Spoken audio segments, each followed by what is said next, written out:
Yes, we're becoming. Okay, we'll call the meeting to order. We have a motion to call the meeting to order. So moved. Second. Second. Favor. Yep. There. Okay, item number 2 is closure of the council meeting, subject to A, labor, and B, legal. Per section 90.1. Do we have a motion to close the open portion of the meeting, move into? Yeah, I'll get something. I didn't see any labor on the agenda. Any which? Labor. Labor. It's legal. So you'd like to strike that? Yeah, I Should be legal. Oh, there's no labor on the agenda. Because someone intends to bring something up under labor. No, okay, let's strike that. just wondering if. Yes, there's no harm in having an extra clause if someone thinks they're bringing up something in labor, but there's no labor mentioned in the agenda. I'm fine with striking it. Okay, I just. Finding the things, okay, let's see. Yeah. Okay, we'll strike it. Okay, and then I did want to add 91A. Well, I guess I should read it for everyone, shouldn't I? Sure. Hang on, yes, second. It's the common one. We use it all the time. Personal reasons. Give me 1 second. Well, in case there's something that we want to include, is that the one? Yes. No, not clause N. That's always there. Well, it's in. Okay. Delete it. Sorry. I just don't have the closed agenda Okay, access, so bear with me. 91A is personal information about an identifiable individual who holds or is being considered for the position of an officer, employee, or agent of the municipality, Oh, yeah. or another position appointed by the municipality. That's a personal information one. I'd just like to add that. Sure. 91.1. 91.1A. Okay. Sorry, 91A, not 1.1. Okay, Okay, yeah, that's what I was. good. Thank you. Okay, motion to move into closed or to adjourn the open portion, move into closed. So moved. Second, all in favor? Yes. Opposed, carried. Okay. We can close off the open portion. Come back later on.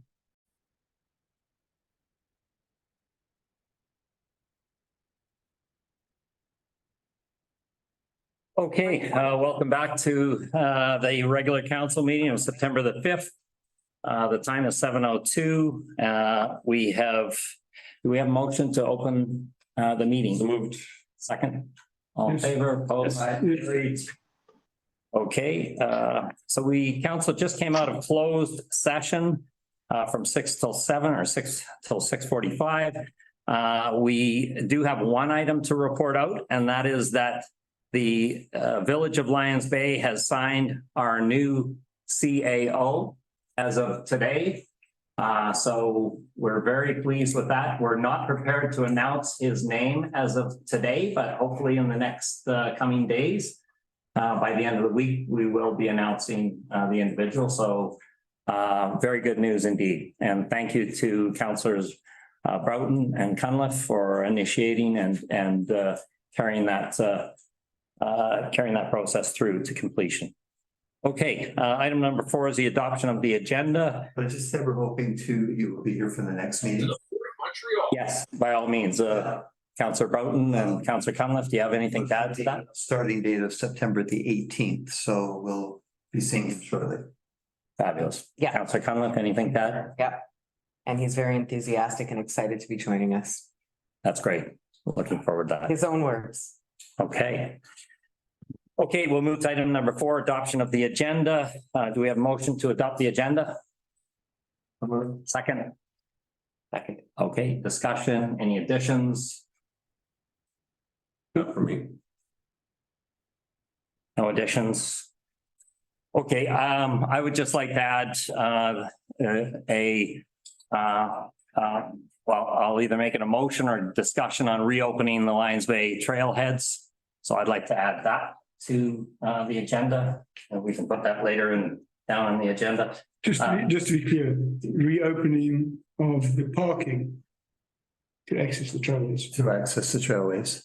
We've never. Reopening of parking to access the trailheads. I know we have signs up that are difficult for some residents to understand, but yes, to make that clear. Are we gonna have more expert advice? Because it was subject to expert advice.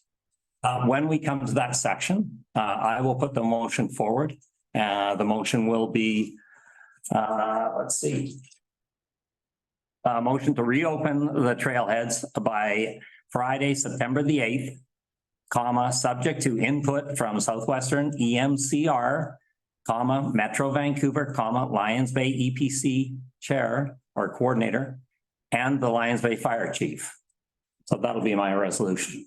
So Ken, just to be clear, we don't have the expert opinion. And this is a motion is this on table? I'm going to propose that. And when we get to that section, we can have that discussion. We can go around the table and we can all participate. Would that be fine with the councillors? I think that we had given the public confirmation that we would revisit this September 5th and each meeting thereafter. So We did, yeah. yep, that's the intention. Okay. The next item that I'd like to add is the fire smart safety actions. And so if we can add that to the agenda. And resolutions. Under resolutions, yes. Sorry, what are we adding? Fire smart safety actions. I have no idea what you guys are talking about. I'm going to propose a motion when we get to that section, and that motion will be, I can read the motion right now if you would like, or we can say that. Can I remind what we said in the last meeting? If you want to add a resolution on table, you distribute it. It hasn't been distributed.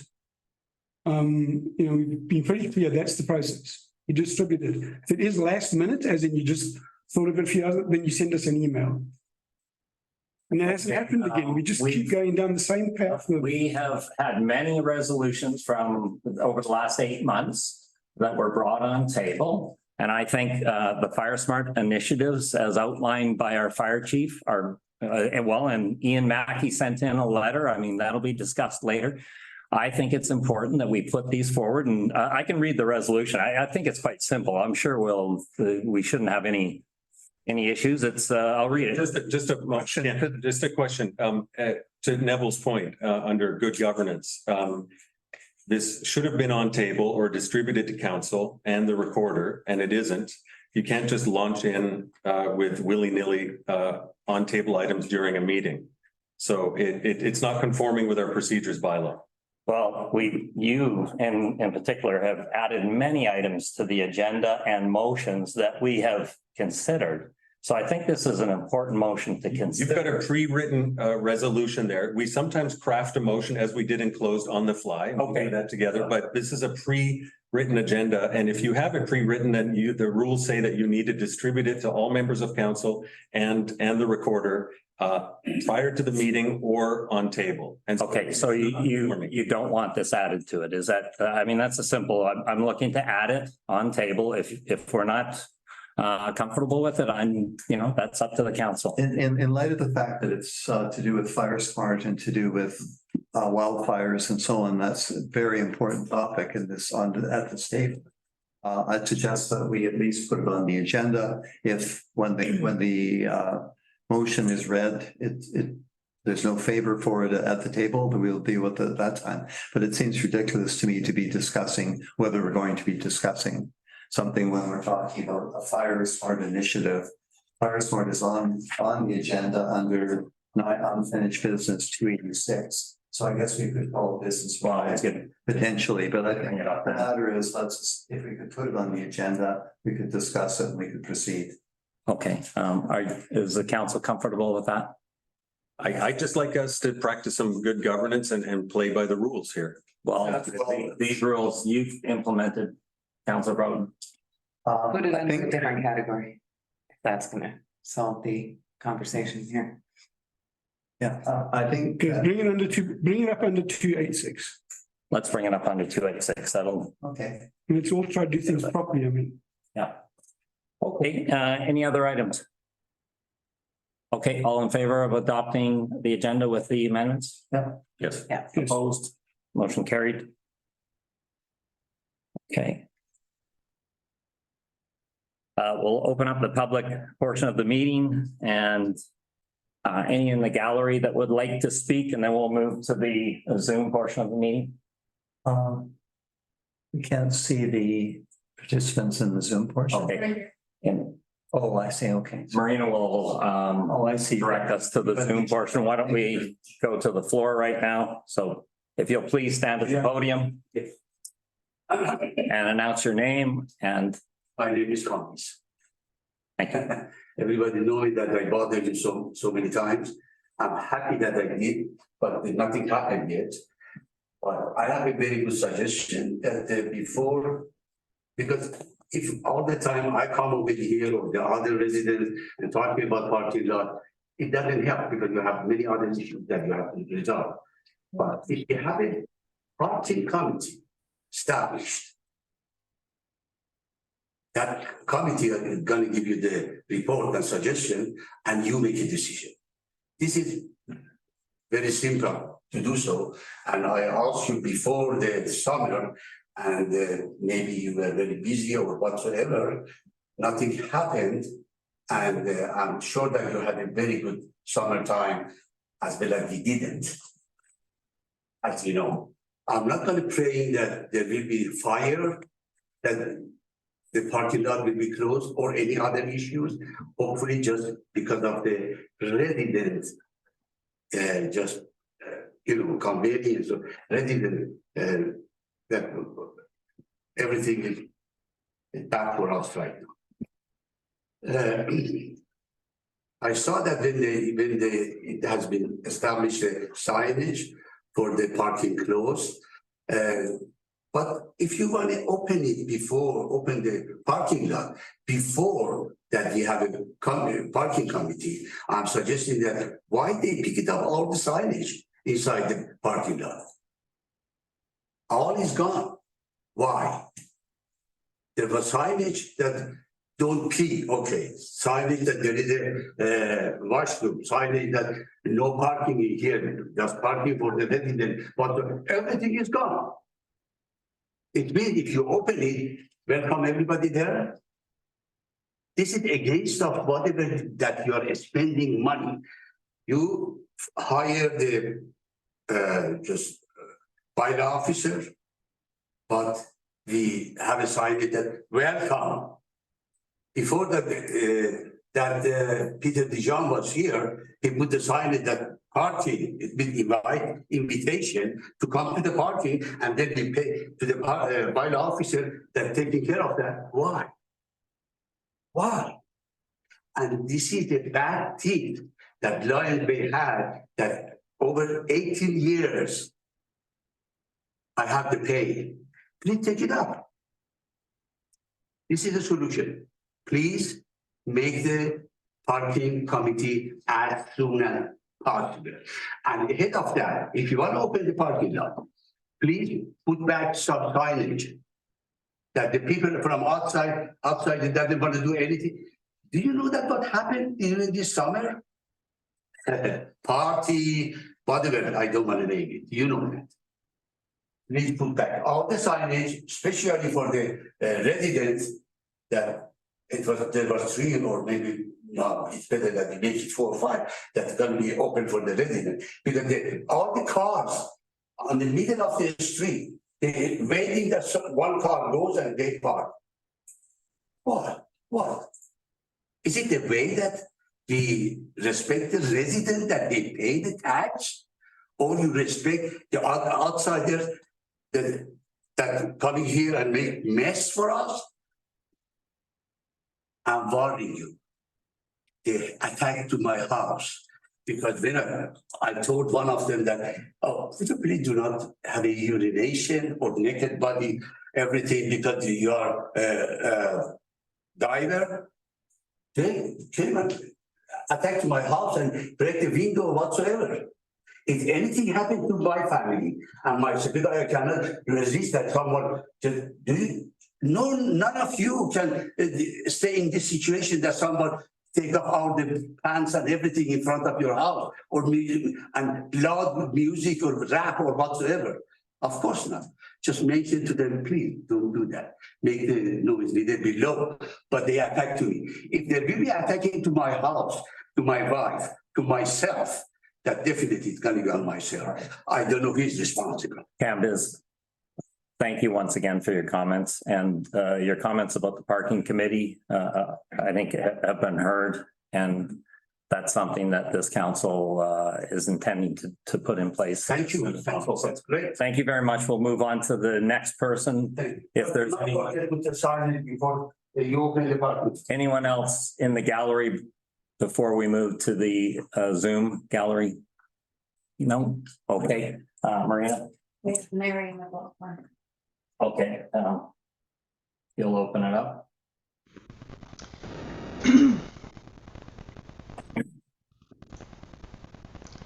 Thank you very much. Mayor Barry, in the February 17th Village Update, you stated that since your assumption of office, our $5 million plus investments had been underperforming to the tune of $7,000 to $8,000 a month. That's a big number. And a topic you've brought up regularly, which is often noted by your supporters who believe you. In the April 28th Village Update, you stated that Mr. Cherkoff confirmed an additional $100,000 in revenue in our budget due to higher interest rates. I'm looking at Mr. Cherkoff's 2023 preliminary budget version 2, page 6 of 24, and it indicates bank return on investment, which I presume to mean interest revenue, and it reveals that the 2022 year-to-date interest was $114,287. The 2023 budget projected by Mr. Cherkoff is $153,947. That's a difference of $40,000, which is a lot less than $8,000 per month or $100,000. In fact, previous staff were attuned to interest revenue, even in an extremely low rate cycle. Your statement, confirmed by Mr. Cherkoff's presentation, is simply not true based on the information provided to the village. The projection is also with the benefit of significant interest rate increases, which didn't happen until the end of the last council's term, and the recent infrastructure bonus of $1 million from the province of BC, which bolsters our treasury balance and has the benefit of the higher rates. Your statements are more political spin than fact, Mr. Mayor, and I understand why your council has harnessed you from addressing the public in the village update without fact-checking. Mr. Barry, please publicly correct your exaggerated statement on grossly overstated interest earned revenue, which is simply not true when you review the financial statements presented to the public and approved by council. Also requested is your recognition that had the utility bills been sent out on time, which your administration failed to do, our treasury would have been further bolstered and interest revenue would also have improved. Thank you. Thanks, Mary. Next Zoom candidate. We have David Shore. Sorry, is it my turn now? I couldn't quite hear that. It is, Mr. Short. Yeah.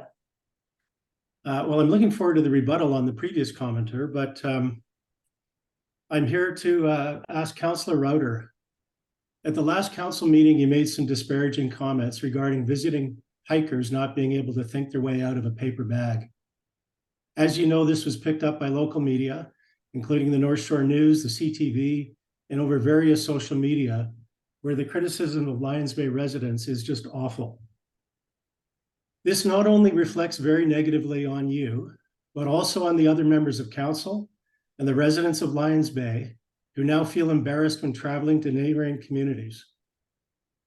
Would you like to take this opportunity to apologize to the mayor, your fellow councillors, and the residents of Lions Bay for your choice of words and the resulting embarrassment they have caused?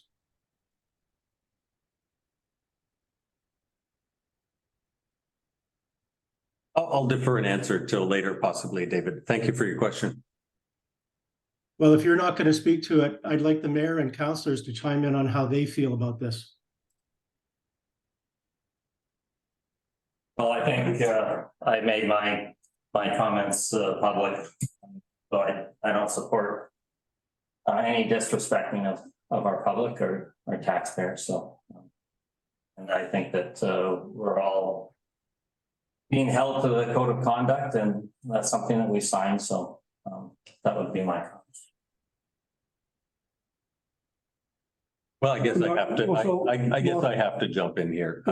Yeah, You said you were going to defer. well, sure, yeah. Okay, so if you want to defer, my only comment at the moment is I think all councillors in the chamber knew that statement was not in reference to hikers in general. We all knew that because we've all seen the emails, and some of us have experienced the Reddit posts and all the other stuff. So they knew that was not a comment referred to hikers. That's all I'm going to say. And Marcus, I guess you deferring till late in the meeting, or do you speak to it at the end? Well, I can speak to it now.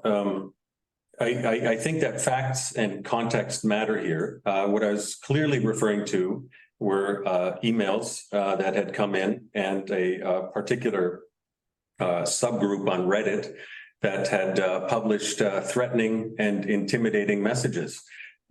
These messages contained councillors' names and home addresses, and there were calls for personal intimidation that were not only unlawful, but unacceptable by any standard of decency.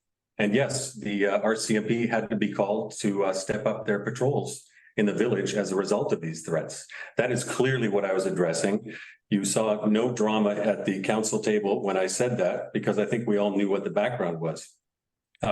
What's lost in all this is that the majority of communications we've received from friends and neighbors in the larger and wider community of the Lower Mainland have been overwhelmingly supportive and understanding of the temporary measures we put in place.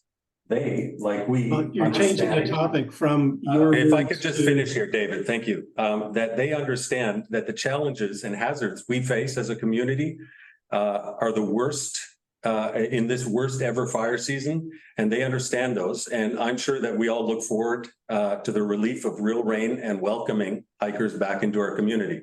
So that was the context. Councillor Reuter, would you like, my question was, would you like to apologize to the mayor, council, and the other residents for your words? It's kind of a yes or no, and the apology would be forthcoming. I think I've just answered your question. No, you answered questions about the forest fire. You haven't answered questions about apologizing. So if your answer is no, then let's David, take that. I think I provided an answer in that the question and the media piece was out of context and wasn't didn't have all the facts. So when you consider all the facts, that is my answer to you. So your answer is no, you're not prepared to apologize. All right. Can I jump in? The point of public participation is not to have a debate back and forth. It's Thank you. merely to listen. So I think that we. All right, any other comments from the councillors? Councillor Bowden. Well, I think it's dangerous to make disparaging comments about anyone, and I would hope that any comments that are made at this table are respectful, and whether we agree or disagree, and certainly we get into passionate debate, but I would hope that our discussions would always be respectful and would set a standard and not a low bar that happened the other day. Okay. And further? Okay, do we have any other questions? No, okay, we thank the gallery for their input. We'll move to the next item, which is our guest speaker, and that's Simon Gravel from and it's incorrectly, it says Lions Bay Bear Smart, but that should not be that. It should be conservation. You can perhaps give us your full title and feel free to stand up to the podium, Simon. Thank you very much. Okay. I just want to thank you for coming out to Lions Bay, taking your evening to address our community. So thank you very much. Just, Would you like me to sit at the table or? No, that's the protocol. Yeah, the protocol is, if you'll give us your name and provide, just a little background on your organization and, I think most people would know, but that will be helpful. Thank you very much, Simon. And I missed a few minutes. I'm not aware of how much time did you allocate to? You've got about 10 minutes and. 10 minutes? Perfect, thank you. That's Okay, very helpful. So I'm Inspector Simon Gravel and I'm in charge of the Lower Mainland State Conservation Officer Service. Previously, I was a sergeant in the C2 Sky Zone for the last 8 years, so I have a lot of experience dealing with the Lions Bay community. Thanks for the invite. I'm really happy to be here. First, I'd like to apologize to the residents of Lions Bay and to the council for that we were not able in the last few years to sustain the level of engagement with your community as we used to in the past. And it creates a gap in our communication protocols and in our relationship with the Lions Bay community as a whole, but also with elected members of Lions Bay. This is on me. Frankly, we had a few years with very low amount of conflict with bears in Lions Bay, and we focused our attention to communities with bigger issues, and we neglected your community. The last few years, there's been an increase of conflict with black bears. And that's why I'm here today. First of all, I'd like to just say a few words about our role and responsibilities as conservation officers for your community. And if I may have three recommendations to improve or put back the Bear Smart Community Program on track, mostly related to the relationship with Conservation Officer Service and the village of Lions Bay. So first of all, the Conservation Officer Service, we have like 5 COs working in the C2 Sky Zone. It's a very, very busy zone. It's one of the most busy zones in the province. And their role is to enforce multiple pieces of legislation, including the Wildlife Act and the Environmental Management Act. So they do like a lot of things related to fishing and hunting, but also environmental protection. They're very, very busy officers, and they have a lot of call for services. Another aspect of their role is to maintain public safety in our communities related to wildlife. That includes black bears.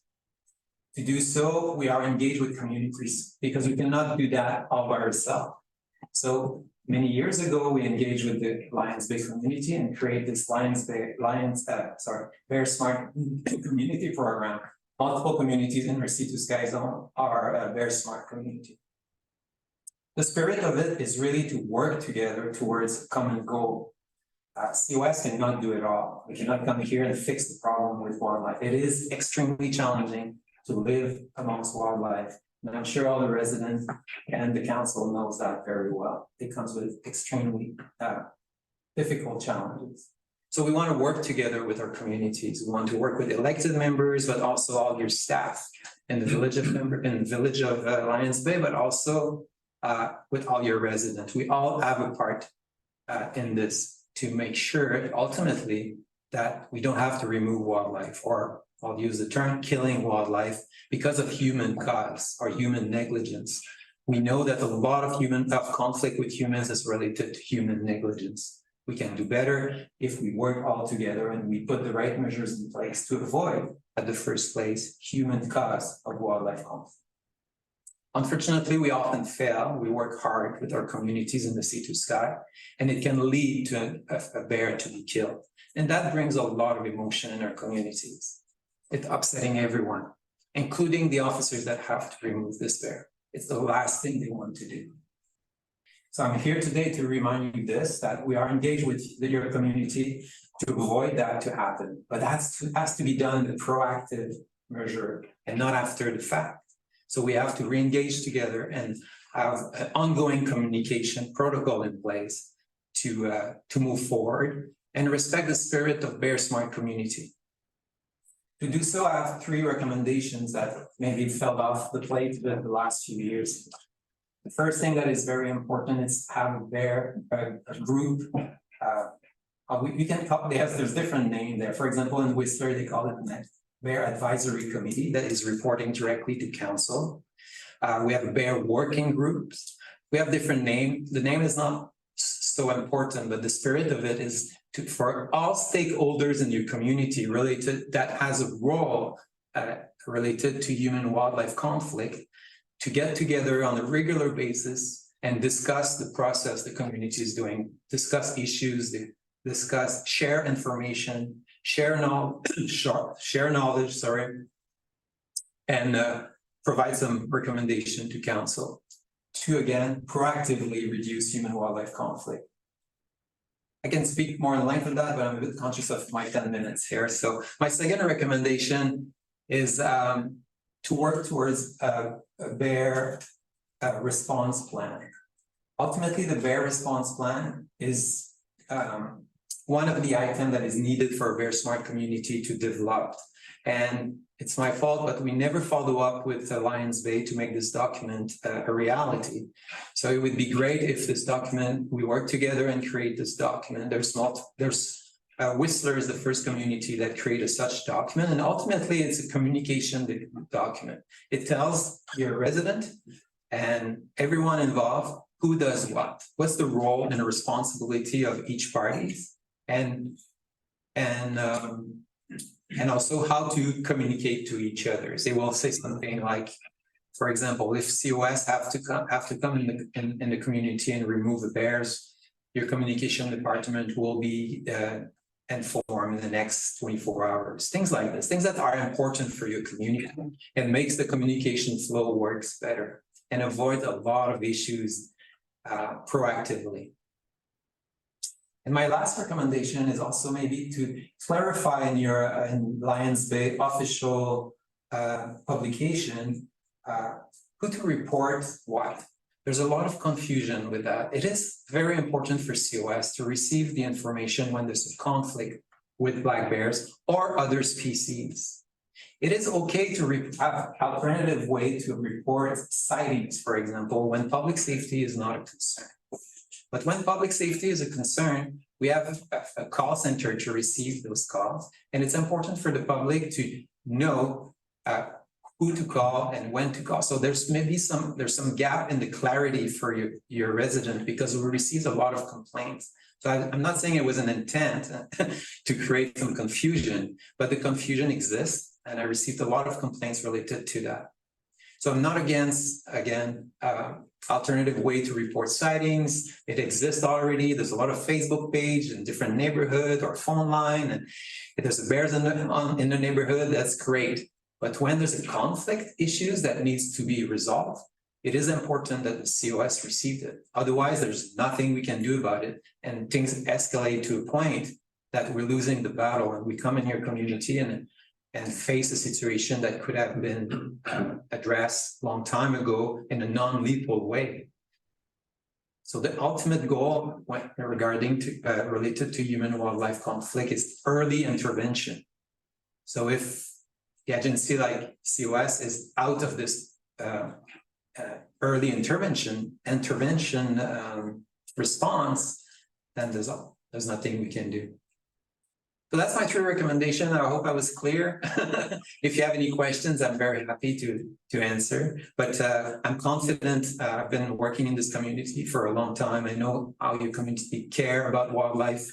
And I'm confident that if we implement those 3 suggestions, or maybe you have other suggestions, we can re-engage their communication process and build trust amongst your community that all responsible parties are working together for both the public interest and their safety, but also for the health of your wildlife that we really care about. Okay, Simon, thank you very much again. Is there any questions from the council for Simon?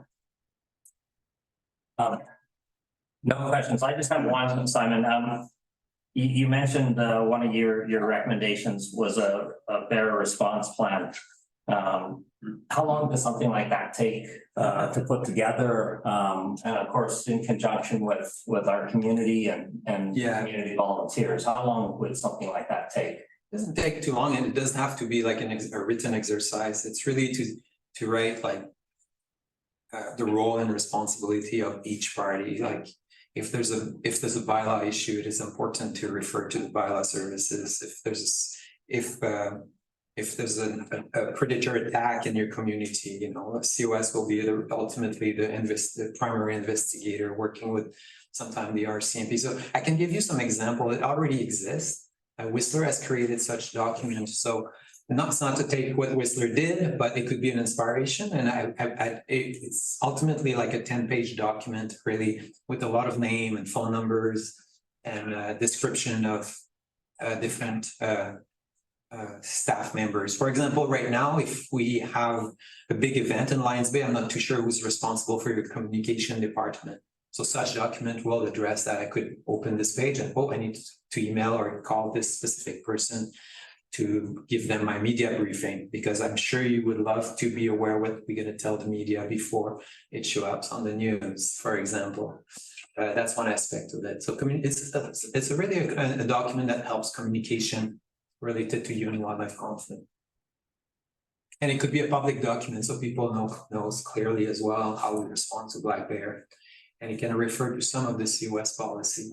So I can provide you a copy of the existing one in Whistler, and it could be a good starting point. And ultimately, I don't believe it would be a very difficult exercise. I actually do have one question. How would you define a bear sighting to be putting someone in danger, or just so a bear wandering through your yard, is that dangerous, or how do you differentiate? This is an excellent judgment call.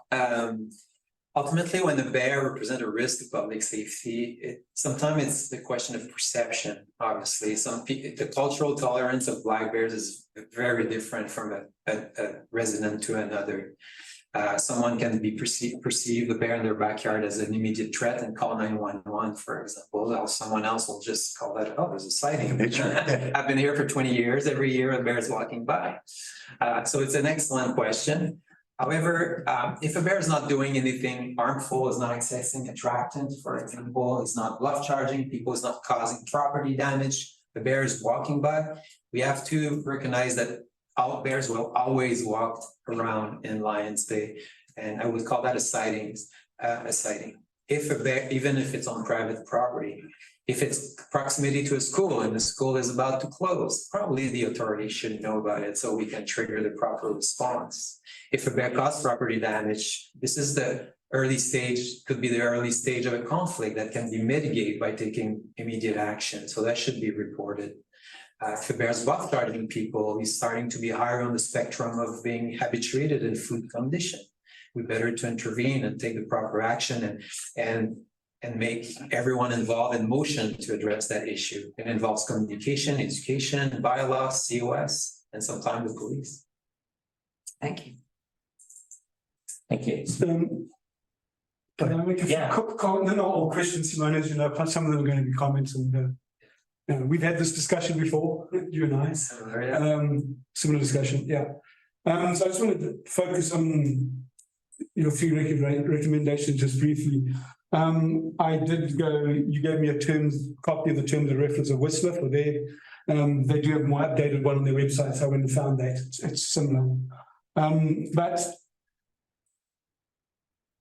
if I go back to the early days when Best White Committee first started here, the Conservation Office sit in on their committee meetings. That's fallen away by the wayside, as you pointed out. Yeah. Staffing issues, and the more recent staffing issue, is he coming back? Who's that? Sorry. Is Chris coming back? Chris is back. Yeah. Okay. So yeah,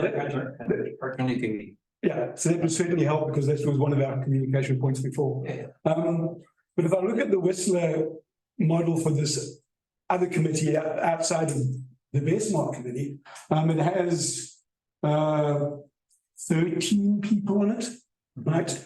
We don't even have these roles. They don't exist in our village, and we won't be able to put together a committee of that size by any stretch of the imagination. And if I look back at when Bestmark first started, the stakeholders, as in the Conservation Office, was the key one, used to come to our committee meetings. I'm suggesting there might be a simpler way of doing this, and that's just getting more engagement with the Conservation Office at the existing Bestmark meetings. So that was my first comment on that, and council can kick that around at another time. With the response to the bear response plan, yeah, we've never undertaken one of those. And it's due, we should have done it. We were meant to get audits. Another thing that you guys are meant to audit every 5 years, and now we've been told it's coming next year, and I understand with staffing issues. So that if we've got the audit program going from the Conservation Office, I guess that would have been one of the tasks we'd have addressed in the last That's correct. 5 or so years. So now it'd be great when that audit happens and we know what else we need to do. And then on the tools for reporting, I take a little bit of a Umbrage? No, not umbrage so much. Actually, I take it personally that we have this confusion in the community because I think it's clear. I think Chris certainly reviewed our website before we put it up. And as you've alluded tonight, you're quite happy with that website, with us tracking bears being bears, which is language you use in our website. It has 3 other buttons on it. One says call bylaw office. If there's a bylaw infraction, call conservation office. We use the term dangerous. No, we used to use the term dangerous bears. We've changed that.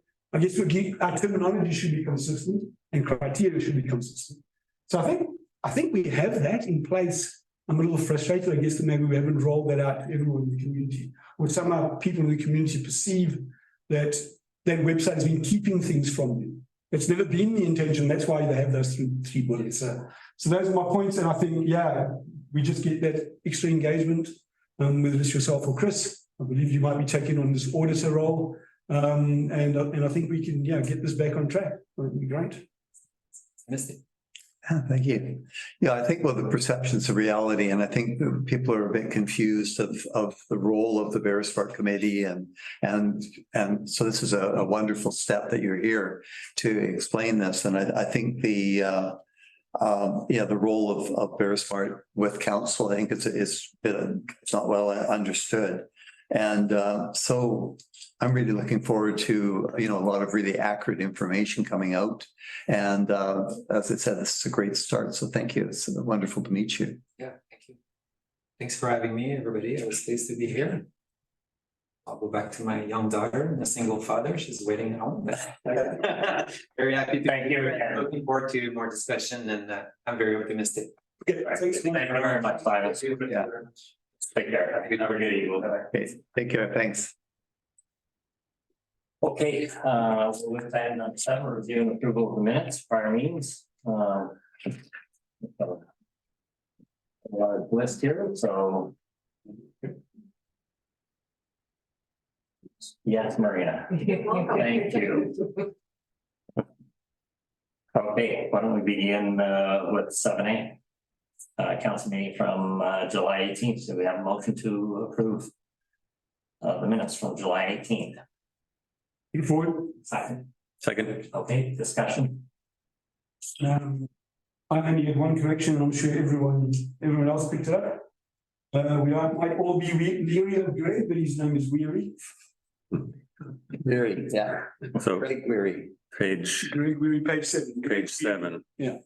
2 mentions in there under 5A. Yeah. Okay. Okay. Any other additions, changes, edits? It's a long list. We just do them as we go through them. There's 2 others that I think should be added to the matters arising log, rather than we do that now, rather than bring those matters arising. Might be just more efficient. Sorry, you want to add them to matters arising? Yeah, I think if we just, as we go through each minute, we just include anything like we want to add to matters arising. Yeah. Rather than circle back and going back to taking the list of them. So on page 5, page 10.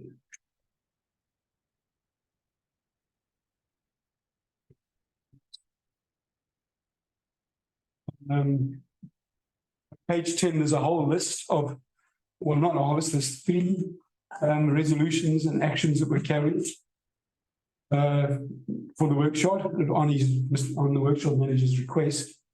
So can we put those 3 on the log? I'm sure I don't have to read them. The minute taker can do that. My voice. Sometimes I mumble. Thanks. That sounds. Point was that? Sure. Page 10, section number 4. We moved and seconded the council request the Ministry of Transport and Infrastructure to update the 2017 speed study. The council, and the second one was the council request the Ministry of Transportation and Infrastructure to commission a noise study to run by any non-rain day in Lions Bay. And then the council resumed advocating for an average speed over distance pilot at Lions Bay concert,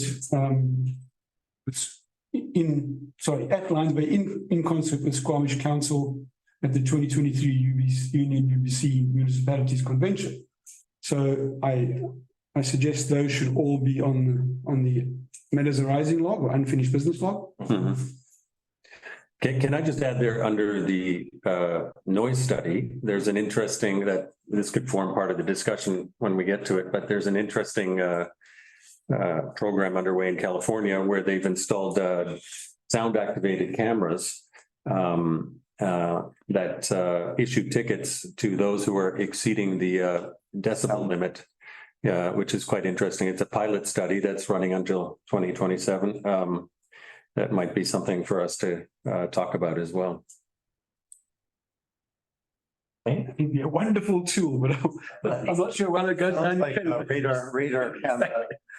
Well, the Californians are often ahead of the curve. Yeah. Yep. Certainly something to explore. I agree. Okay, any other changes, edits, additions? No. All in favor? Yes. Yes. Opposed, carried. 7B, motion to approve July 26, 2023 minutes. We have a motion. Put it forward. Second. Second. Okay, discussion, that's page 14. I'm good with the set.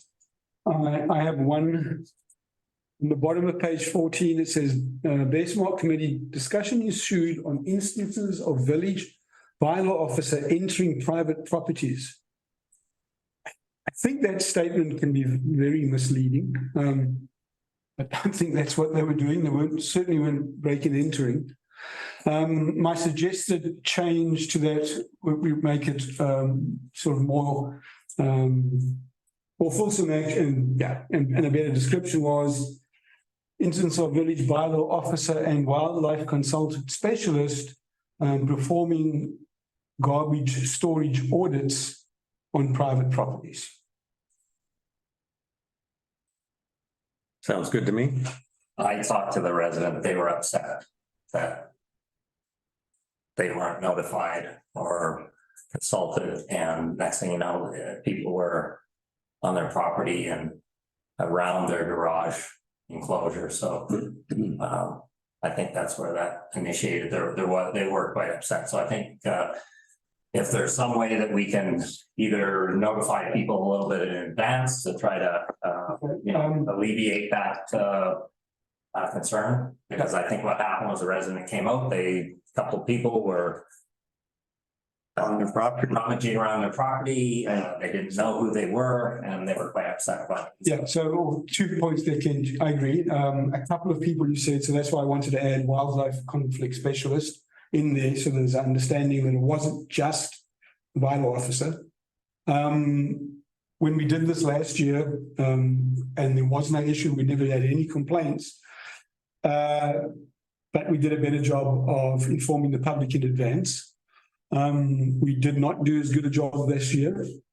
And I'll face up to not making sure that happened. It was a staff function, but I, being the person that had been there before, could have been more thorough in the steps that needed to happen prior to we did that. And then last year, we actually published in the village update for several weeks before we actually did them.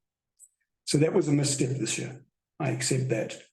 But the program has been, put on a hiatus. Let's just say that there was one set of audits done, and we haven't done any since.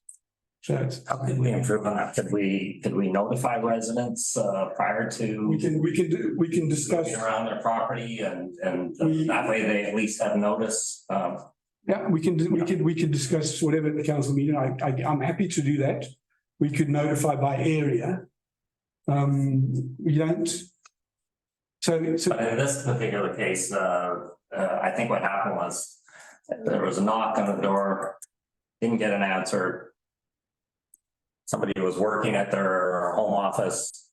The bylaw officer and Bear Smart consultant started to rummage around the property or move around the property, and I think it took these people by surprise. Okay, so how do we prevent that? Do we perhaps notify somebody?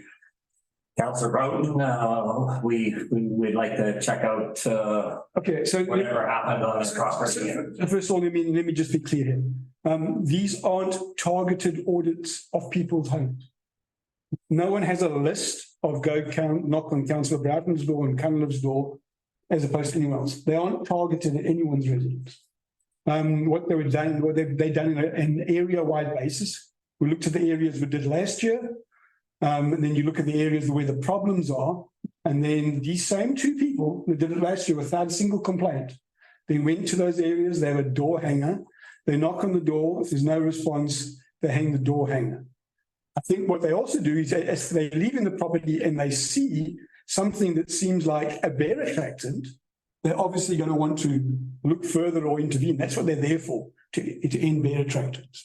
So what we could do when we start these again, and I hope we do start them again because they were successful, is we could say we're coming to this street between these dates.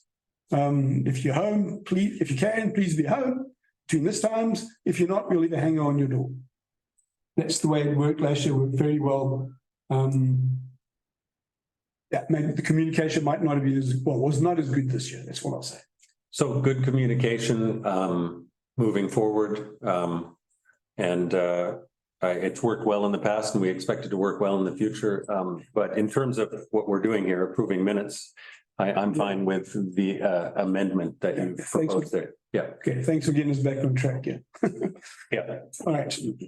Okay, maybe I wonder if we could put that on. I still think there has to be a process in place before. I think to Marcus' point, they stopped and there will be a process in place and I'll make sure it comes to council before we start them again. Okay, should we put that on matters arising just so that we don't forget it and Sure, that way we can revisit it? Put on matters arising, bear audit program to be revisited prior to recommencement. So I don't do it anyway. That gentleman does it. I just help him with some information and who to talk to. Okay. to the minutes, are we good with that amendment that Neville's offered under 3A3? Yeah, so I wanted to Read the add amendment. after the word officer and wildlife conflict specialist performing garbage storage audits. I'm good with that. Into private properties, sure. Yeah, so just put those words between. Okay, I think we've got to revisit that because I don't think it's appropriate that people start moving around other people's properties. It's just I know it'd be very worrisome for my spouse. It's like somebody moving around. So as long as we put that on matters arising. You'll put on matters arising, we'll discuss the program before we start it again. If and when we do. I say if and when, because it's not happening anymore. It's stopped. Okay. Yeah, I think the key thing though is that I think people in Lions Bay have an assumption of fairly high level of privacy. And we want to make sure that we do everything to support that. So make sure that's well heard.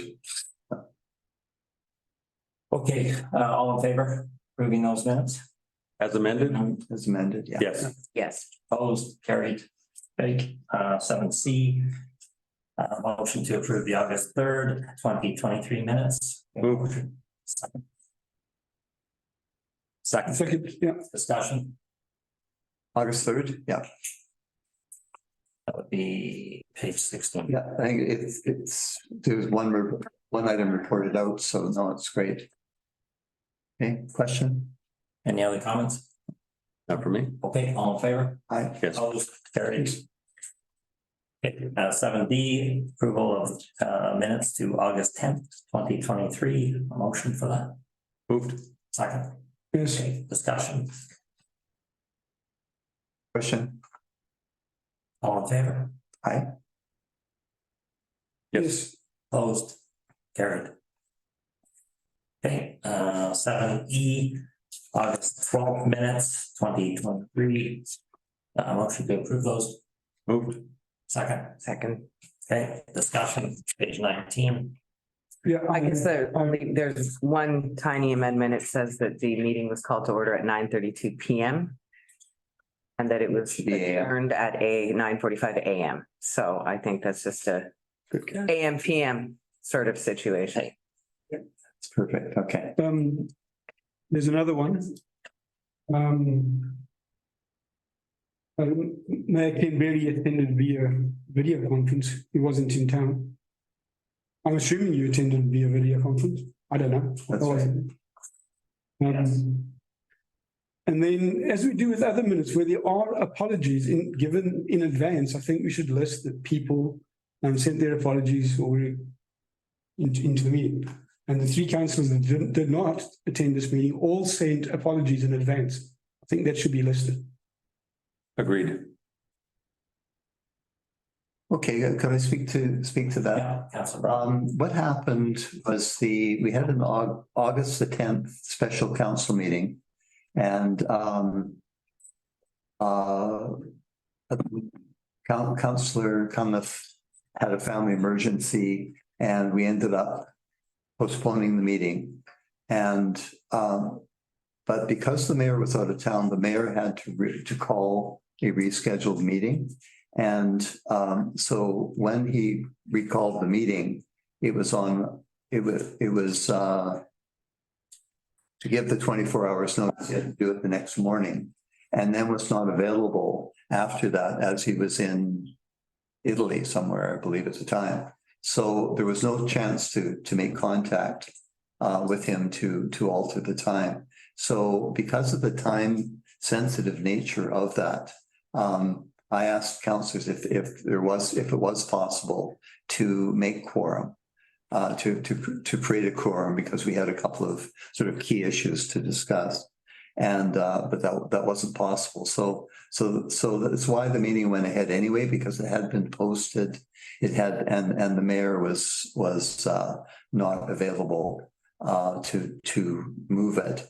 And then when the quorum was not achieved, it was rescheduled for the next afternoon, the Sunday afternoon.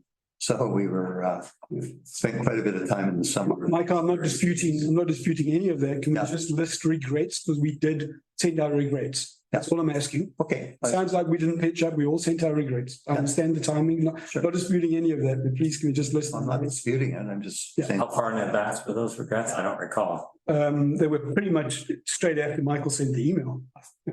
Yep. Yeah, there was only 24 hours between the two instances, so there wasn't much time. So we just amend the minutes to say regrets from the council members not present.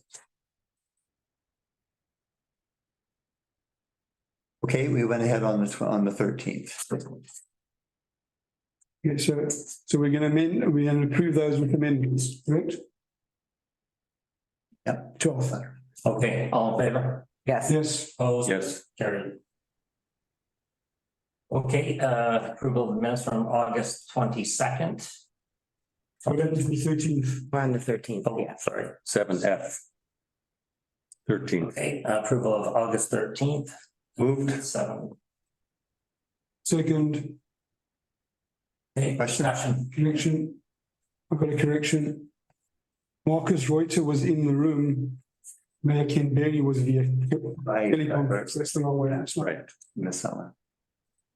So delete via teleconference behind Marcus Reuter and add to Ken Berry. correct. Good with that? Yeah. Perfect, yeah. All in That went favor? up in August, but not now. As Yes. amended, yes? As amended, yes. Opposed?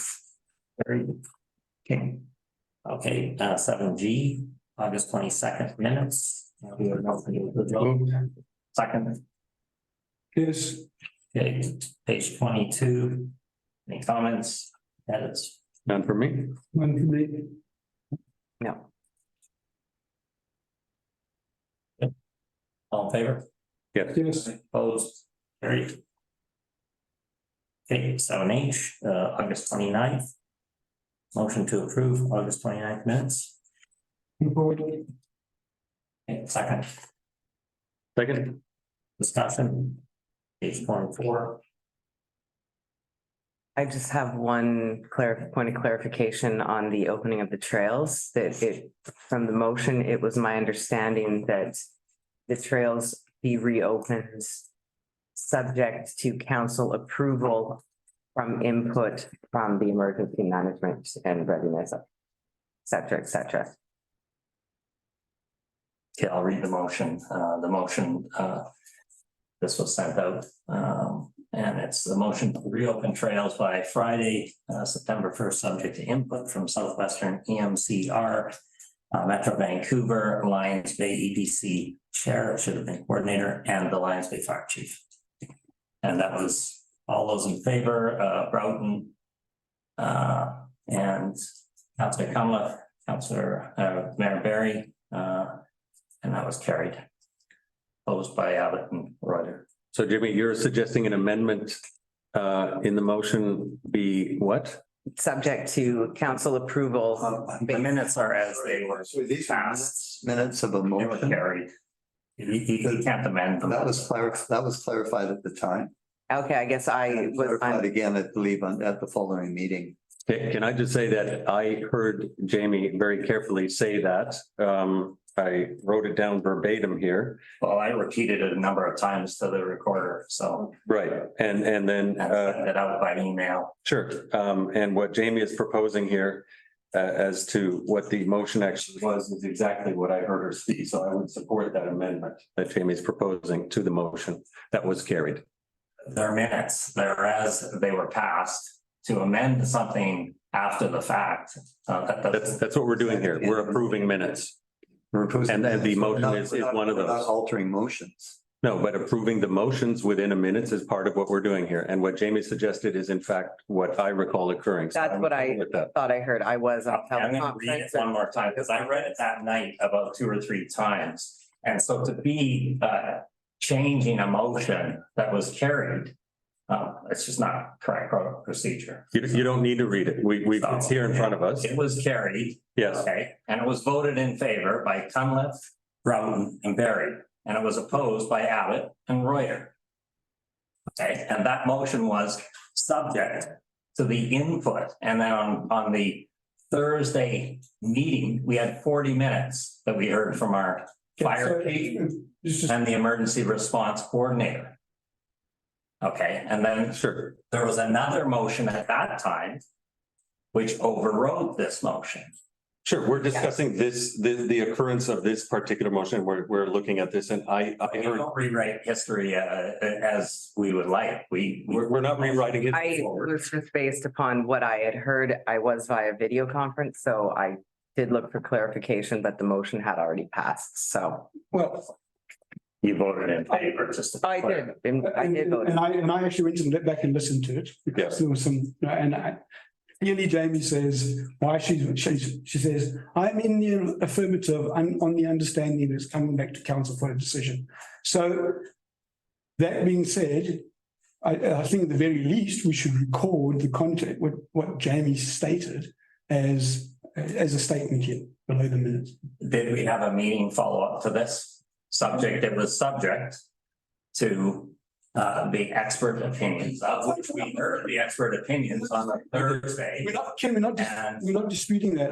I'm suggesting, Jamie thought it was not what she voted for. I think I'm that- suggesting that just add a statement to the fact that Jamie, It's had context because then there was a miscommunication to the press who made a statement that the trails were in fact opened and they weren't. And we did not have parking to accommodate anything. Correct. Just to be clear here, I went back and looked at the video. It's at 19 minutes. When Jamie was asked, are you an affirmative on this vote? Jamie said, I'm in the affirmative. I would like to see this information. And when we revisited, I was under the understanding that we we're going to make this decision together as a council to reopen, subject to after we've received the expert input. Councilor Reuter, you forgot a portion of that. That was after the motion was proposed. It was voted on. by Councillor Broughton, Councillor Cunliffe. No, I was asking for a It was clarification. opposed by Councillor Reuter, Councillor Abbott. The motion was carried, and No, then you tried to rewrite the No. motion after the fact. I asked for All that exactly. no, I asked for Yeah. clarification To of rewrite Jamie's vote. again, here in this motion, Yeah. you know, to adjust those minutes. No, because I hadn't actually Not voted proper and procedure. Jamie hadn't voted. I hadn't heard her yay or nay. No, I had not. He's satisfied in the minutes of this meeting reflecting the confusion over this particular motion and the wording. But we don't need to belabor the point. Because the motion was overridden later in the meeting. In a following. Yeah, So how are we going to amend the minutes So now? what do you say? Add some clarification. We're not amending the I'm minutes. okay not amending them. We can have it, we've had the discussion. And It if can we be need to reflected. postpone this, approving these, we can all go back and look at the video and decide on that. I think Jamie's satisfied. You've made your point that there was confusion and that you were under the understanding that this would be a council decision subject to the, Expert opinion. yeah. Yeah, expert- and primarily because there was confusion that came out of this that ended up in the press, which Can I just ask, I mean, this is, I'm not sure it was part of it, but we got the expert opinion. What convinced you to? What, sorry, This is Ken, not Ken, the orders of the day here. We're approving minutes. we're gonna discuss that. Well, we're having a general discussion. I just wasn't sure. I think How that's going to be coming up. Tuesday to Thursday. Already asked for that on the agenda later in the meeting. Let's discuss it then. Okay, do we approve these minutes? All in favor? Sure. Yes. Opposed? Carried. Okay. Let's see, that is item 7I, January 17th. Motion to approve January 17th, 2023. Second. Second. Okay, discussion, that's page 27.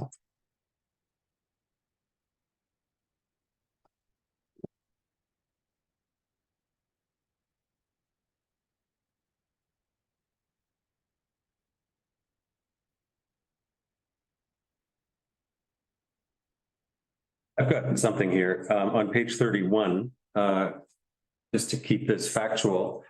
It says under 9A, second paragraph, that council appreciated the acting CAO's expertise and experience brought to the position. I went back and looked at the video. That was actually the mayor expressing appreciation, not council. So I would like to see that amended to be mayor. Sorry, can you read out that? 9A, 9A1, second paragraph. And that says, Council appreciated, et cetera. That was actually the mayor expressing appreciation, not council.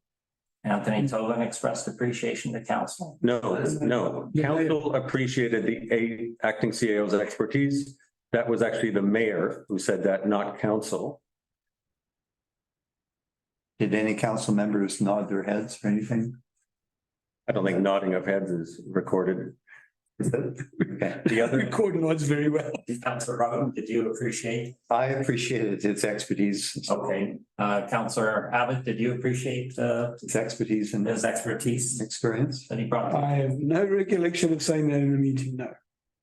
So how would you like to amend that, Councillor? mayor appreciated. And can we add in Councillor Broughton as he also appreciated? Well, he did not. Mayor and Councillor Broughton appreciate. I don't recall what I said on January 17th, but I certainly know that I did appreciate the expertise and experience brought to the position by Mr. Tobin. Sure, as a general way, but that's not what actually occurred in that meeting. So I just want to be. Did you oppose it at the time, Councillor Royer? There was no opposition and no comment from me at the time. So that's the I think record. the point is the council didn't make a decision to say that, and it was said by the mayor. That's Yeah. fine. That should be quoted accurately. I have no comment on what occurred during this meeting because I was not on the council, but I believe this was prior to the advice that we got from Deanna Campbell, and Brandy Deal, that the minutes are not intended to be a running commentary Not a on. narrative. Yeah. It's Right. just supposed to be decisions that were made. So why don't we strike the paragraph? That would be sufficient. No, that would be not what was We recorded. can have it both ways. All right, Mayor and Councillor Broughton. Appreciate I'd it. be comfortable with that. Okay, And moving forward, the narrative is no longer part of minutes. One other item under, at the bottom of that page, under 10, moved and seconded that Councillor Broughton take on the role of acting mayor if necessary. I don't know why that would be in there. This was, I believe, the 17th of January, was it? Yeah, I noticed that as well. That was discussed and carried because Councillor Abbott at that time was traveling and was in Toronto every second week. And so I think there was some discussion that if the mayor was not available and Councillor Abbott was not available, that I would, because I was the next in the sequence of acting mayors, that I would be available. So that you'd be available in case Neville weren't for the remainder of January. No, not for the remainder of January. Well, it wouldn't be the remainder of January. If, when you're not available. No. Carte blanche. Sorry, hang on. It would have been the remainder of January because you and the mayor in 1st of February. Oh, right, yeah. Yeah. Yeah, and everyone goes on rotation. Yeah. It was just for that week when I was out. It wasn't you that could be the acting mayor. So the resolution reads as though you will be Always taking be. on always the role of acting mayor if necessary. Yeah, so clearly that's what wasn't intended. It should say for the remainder of the month if Councillor Abbott is unavailable. Does that work? Sure. Okay, Okay. that would work for me. Sure. Oh, one other item I have, sorry, on page 32, under 12A. In the second paragraph, it states that during the discussion on the appointment of the finance committee, it was clarified, et cetera, et cetera. That should read, it was stated by the mayor. It wasn't a clarification. It sounds like it's a generic clarification. Certainly that didn't come from me. I believe I recalled stating my opposition to that. So it should either be struck or it should state that there was opposition to that statement. Yeah. sorry, are we specifically talking about the standing committees and whether the mayor has the legislative right? Standing committees. So I think sorry, I'm sorry. We're getting the record straight here, because that's what we back the Well- standing committees and whether the mayor has that. Unfortunately, my experience has been that setting the record straight seems to want to roll forward to create another issue somewhere else. So I'm sorry, I'm concerned about during discussion and appointment of the finance committee, it was clarified that the finance committee was a standing committee, well, clearly to be appointed by the mayor, including the approval of the related terms of reference. Why I'd be don't, happy if it said it was clarified by the mayor. can I make a suggestion and maybe help you here? Why don't we strike the whole paragraph? Because I went and looked at the agenda we got for the next meeting, and that paragraph didn't exist in the minutes at that point. So clearly, at the time, someone struck it, probably Mr. Tobin, I'd be fine with striking it entirely then. and then we don't have to debate it. Yep. Wouldn't be a hill I die I on. have to somehow get away from redebating all these minutes and In the minutes. get down to the business of the Of what community. happened, and I just. Well, Michael, you know full well that that statement would have been challenged, so you can't just put one side of it down. You know full well we didn't agree with that, so. Be a part of that there. Yeah, the business of the community is suffering because we debate all of these minutes, we re-debate them, and I think that's. I'm not proposing a You re-debate, suggesting we don't Correct re-debate, we record. just strike it. just strike the paragraph. It has no, Okay. it's for nothing, Let's, in the interest of moving forward, let's strike. Okay, all in favor? as amended. As amended. Thank you. Carry. Item 7J, approval of the March 24th minutes. We have a motion. Moved. Second. Yes, Okay, discussion, that's page 35. none from me. Done for me.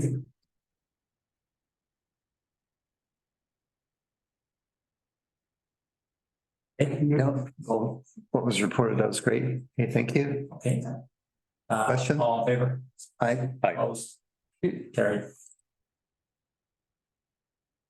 Okay, item 7K, February 24th minutes. Do we have a motion to approve those? Moved. Second. Yes. second, Okay, discussion, that's page 38. None for me. yeah, None for me. purpose driven agenda, yes. Okay. Question? All in favor? Yes. Yes. Opposed? Carried. Okay, 7L, and that is January 31st. Motion to approve January 31st, 2023. So moved. Second. Okay, discussion, that's page 40.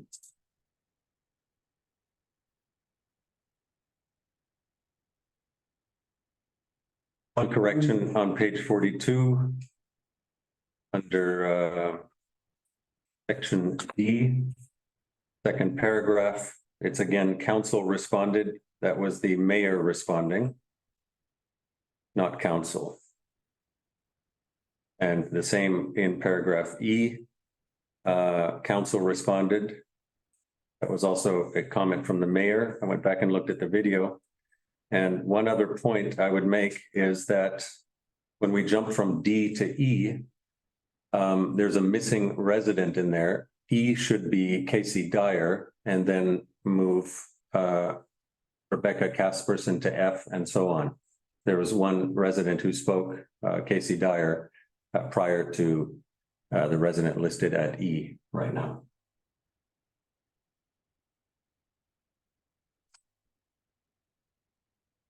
Okay.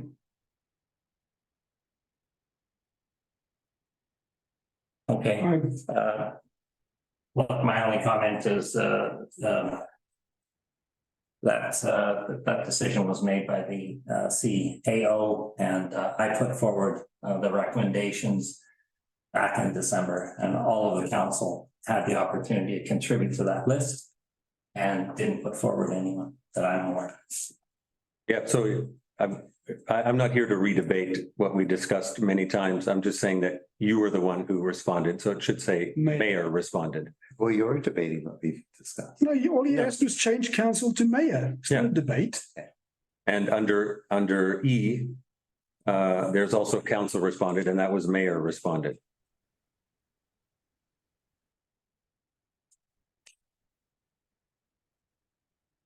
I'm good with that. That's fine. Sure. I have one other one.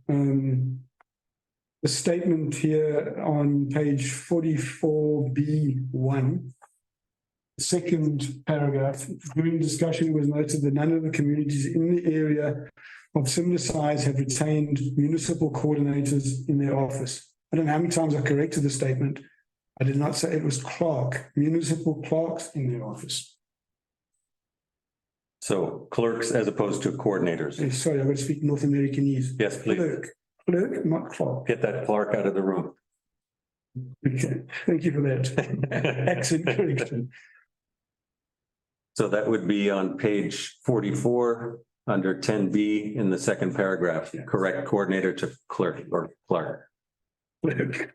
All right. Stop the same. All right. Okay. All in favor, those amendments? As amended, yes. Opposed? Carried. Okay. And number 8. Annual report. Oh, sorry, and one other one that I thought needed to go onto the unfinished business list.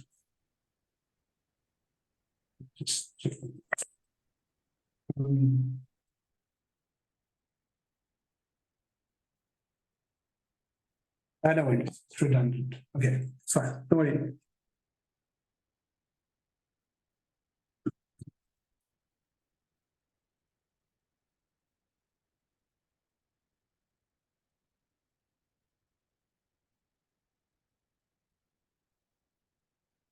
Okay, item number 8.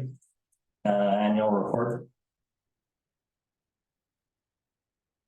I didn't put this on. See, it's on the This is what The question was, where is it at? And I believe the Chirkov is working with that. So I guess we'll hear back in due course.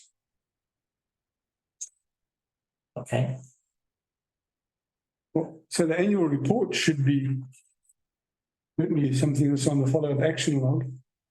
I have submitted suggestions and updates to the annual report, so I've gone through it and marked it up and sent that to Mr. Chirkov, as well as some suggestions for what happened in 2022.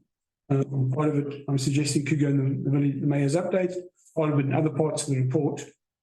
Have other councillors supplied input? Anyone? I've provided the mayor's updates or the mayor's report. If you've got some suggestions for the mayor's report, please send them to me. I think Neville did that. I sent them to Randy, who sent them on to Joe. But by all means, sure, I can copy them to everyone. Sure. I've gone through and done some corrections with Joe and highlighted areas that were incorrect initially, but yeah. So we needed something to come forward from Joe that we can take a look Well, at. I just stopped suggesting, well, this is really late. So if anyone hasn't provided any input, Get to it. get to it, right? We're way late on this. Why don't we see if we can approve this on the next meeting at the latest? Mhm. Okay, We should certainly get a copy of the annual report Well, it in a healthy way in advance of any meeting. I agree. It's a decent amount of stuff to go through, yeah? Okay, So all right. under the unfinished business log, Absolutely, yeah. Okay, we'll move to item number 9, unfinished business. We have 265, follow up with the ministry regarding vacancy tax, report back to council, Councilor Reuter. yeah, well, we'd had a discussion here at the table that I would work on preparing a position paper on this and bringing it back to council so that we could get some council report support for an emotion and a resolution that Lions Bay be excluded from the SVT. I am working on that and we'll bring that back to council when I have it ready, and then we can move forward from there. Okay, any questions for Councilor Reuter? No. Okay. Item 284, contact local member of parliament, Councilor Brody. Hey, we've been in contact with CN and CN representative, and he's putting in, we're in the loop with Transport Canada personnel. And my understanding has been in touch with the public works manager. And I think we're waiting to find a time at some point. It's sort of very nebulous at this point, but to find a time to meet, I think on site to discuss the. Nobody's contacted me. Nobody's contacted. I handed it off to council. Okay, There's no contact from anybody at all. okay, This is in council's hands. right, okay. Well, I'll continue to discuss with the CN representative, who seems to be quite willing to discuss this matter and facilitate, so. Council calendar needs to be discussed. No, I know, yeah, but he's gonna facilitate with Transport Canada. In the meantime, I took two photos earlier in August at 17th and Bellevue of a train going through with red lights flashing next to the stop sign. And so the fact that there's a stop sign, that there's flashing lights in West Vancouver at 17th and Bellevue, I think is certainly a strong case for us to continue to keep our westbound stoplights at least, and to reorg, and the suggestions to reorganize the other ones, I think, are very good ones. Also, I've had a message from Councillor Cunliffe, complete with a photo where one of the pickup trucks that go along the highway, they do not activate the lights.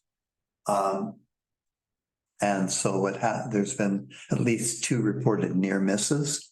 And if the individuals had not stopped at a stop sign, there would have been a collision. I did witness one that was a really close call. So I think there's just, we'll be reaching out to residents to provide us with more information and prior to meeting with Transport Canada.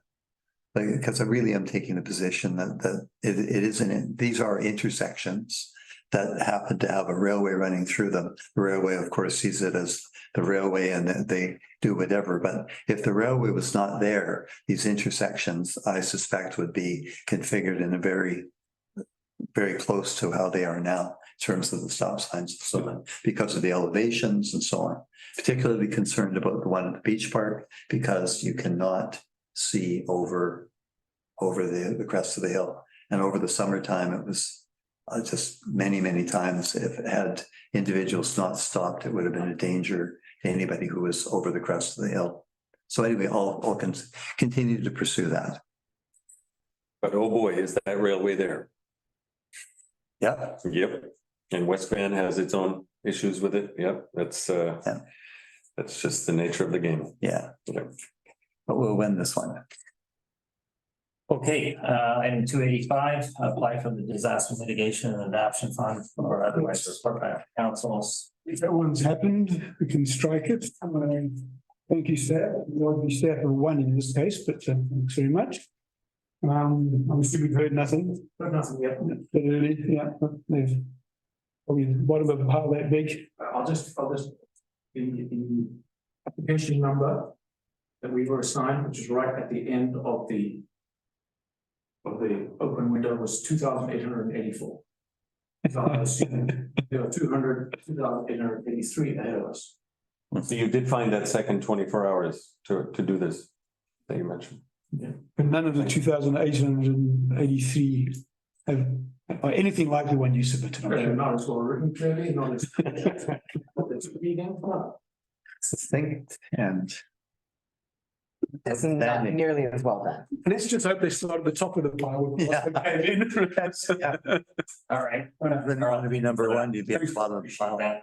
Okay, item 286, fire department representative, and I had put forward that motion, and I think we were going to cover it off in 286. I would propose a motion, council appoint the fire chief or his representative to provide fire smart safety recommendations to staff consistent with the Diamond Head Consulting report dated May 2021. And I know we had the emergency response coordinator speak and also the fire chief at a recent meeting. And so I think it's appropriate that based on the fire chief's comments that we start to move on the Fire Smart initiatives. We also had the eloquent letter by Ian Mackey as well. We've got our community wildfire protection plan, which Ian was kind enough to forward. That's a report from May 2021, and I think everyone at the council table has looked at this. This was presented at the last council meeting, so I would propose that motion. Do we have a second? Second. Okay, discussion. I'm actually not sure why. Well, first of all, why we need a resolution. This report is in action. This report should be actioned. We have already acted on it once, at least. It's the second of these such reports. So I'm not sure what the resolution actually does, other than tell someone, do your job. But there's a lot of other things that require someone to be told to do their job, because there's not that many someones to do these jobs. But anyway, yeah, I don't understand what the resolution actually does. Okay, Councillor Broughton. Well, I heard the fire chief at the meeting when he spoke, identifying it as a real focus that we needed to move forward on. And I think this supports and it's like an enabling motion to supporting him to do this. We were saying that we're expressing real concern about wildfires. And he's saying one of the most important things our village can do is pursue our fire smart mandates. So this is reinforcing pursuing that fire smart mandate. Okay, Councillor. My take on it. Next on the list. I don't really have that much to say. And when it comes to this, it does seem something that's definitely important to be followed up on and put in place. Whether there's a resolution or not, it's sort of to me. Sorry, let Councillor Conlon finish and we'll go to Councillor Reuter. Then I'll speak and then we can come back for a second round if you'd like. Yeah, I'm good. Okay, Councillor Reuter.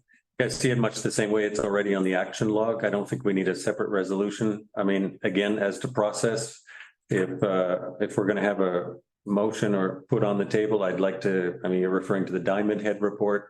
I think those materials should be included if, and you've put a substantial report on the table there. Those are things that I feel should be included in a package if you want to put a motion forward like this. I just don't see it as necessary. It's already on the action log, so it's a work in progress. I don't think we need a separate resolution for it.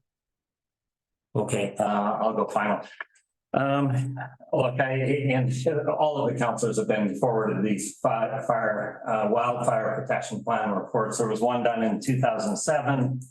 There was also a report distributed in 2020 in a draft form, and then there was this final, which is here. And I think all councillors have seen that. It was published final in 2021. Previous council had reviewed it during a council meeting.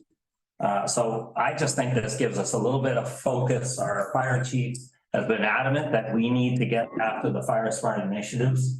And we have residents which are asking us to please move forward. So I think this just gets us focused. And that's why I'm proposing the motion to appoint the fire chief, or he may appoint one of his representatives to provide the fire smart safety recommendations. And they'll be based, I'm sure, from this report and his recommendations. But it at least gets us as a community moving on this, because God knows we need to move forward on every protective measure we can. Councillor Brugman? I guess my hope would be that the fire chief would call on some of the expertise that we have in the village, consistent with the people, the volunteers that we have coming forward. Ian Mackey certainly has identified, a real interest in this in the letter he sent to us. And Greg Weary, I think, attended one of the emergency meetings, and I believe he has background in this area as well. So hopefully we can call on the resident expertise that we have. And if this motion assists in that happening, I certainly support it. Okay. Any other comments before we call the question? Yeah, I did ask to have another comment. So here's my other thoughts on this. This is on the EPC agenda. The EPC is the committee that is established to do this work. Was on at the last meeting. There's a few other things they need to do that they're behind on. I would like to see an evacuation plan. It's 2 years late as well. I think that's equally important, if not more important. So let's get the EPC meeting again and let's get some of this stuff done. I don't know that a council resolution that goes down one path and now the only thing we're going to do is fire smart. I feel it's got a chance of, instead of accelerating what we need to do, it's going to take us down one rabbit hole when there's a whole lot of other stuff we need to do. Let's call another EPC meeting. Let's get all these things back on the table. Let's update stuff we haven't done any action on. This is one of them. Emergency plan is another one. There's other things on the list. So that's what I would rather see us do. Okay, we'll go through the list again. Councillor Broughton, and then Councillor Connell, if you're up, Councillor Reuter. I don't see this as countering any of the other initiatives, but it does certainly put a focus on it, and it certainly is something of extreme interest and concern in the village at this point in time. And I certainly think the evacuation plan is as well, of course. Okay, Councillor Connell. Yeah, I don't really have much more to comment on this. Either way, all of these things that Neville just brought up, this all needs to be addressed. So in a coordinated fashion at the EPC table. Sorry, Councillor Abbott. Councillor Connell. I was going to maybe suggest a friendly amendment to your motion to that direction, that in coordination with the EPC. And if we have one target point person focusing on this, who can then work with the other members of the EPC then you've got more hands on deck. Okay, Councillor Reuter. Yeah, I think the EPC needs to meet and address this to Neville's points, and of course also the evacuation plan. And that would be the proper forum, and that we don't need to go down another path. A number of us are members of EPC, and I'm sure we want to see this addressed there. So I think that's the place to take it, and that we don't need to have a separate resolution here in this case. Okay, I'll just comment before we call the question. At the last meeting where we had the This is your third time now. Are we all going to comment a third time? No, we're going around the table twice. I'm last on the speaker list. I can show you the speaker list if you would like, Councillor Ryder. So I've got one more comment. All right, and I thought you'd commented twice already. So please hold your comments. So my feeling is that we need focus to this. The Fire Smart initiatives need to get moving. We've had a report published in 2007. Another draft report published in 2020 that was distributed to the previous council. And then we have this final report from 2021, May of 2021. In the last meeting that we had the emergency coordinator speak, and he deferred his expertise to the fire chief. The fire chief said, we need to get going on these Fire Smart initiatives. Now, who better to lead that charge, or at least direct staff, communicate with staff, than our fire chief? So I will call the question. All those in favor of the motion as stated? May I make a friendly amendment that in conjunction with the EPC? Just so, I mean, then we have Phil talking to Barrett. I think the fire chief, I'm very confident that he would definitely speak with Phil Fulkerson and others. So I have no problem with that amendment. Sounds like a great.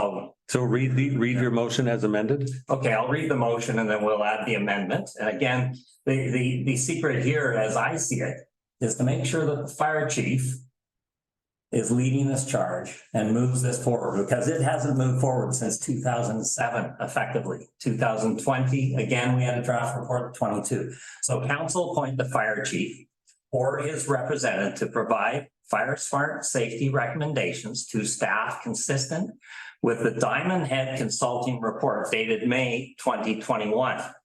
And you would like an amendment to say, how about council?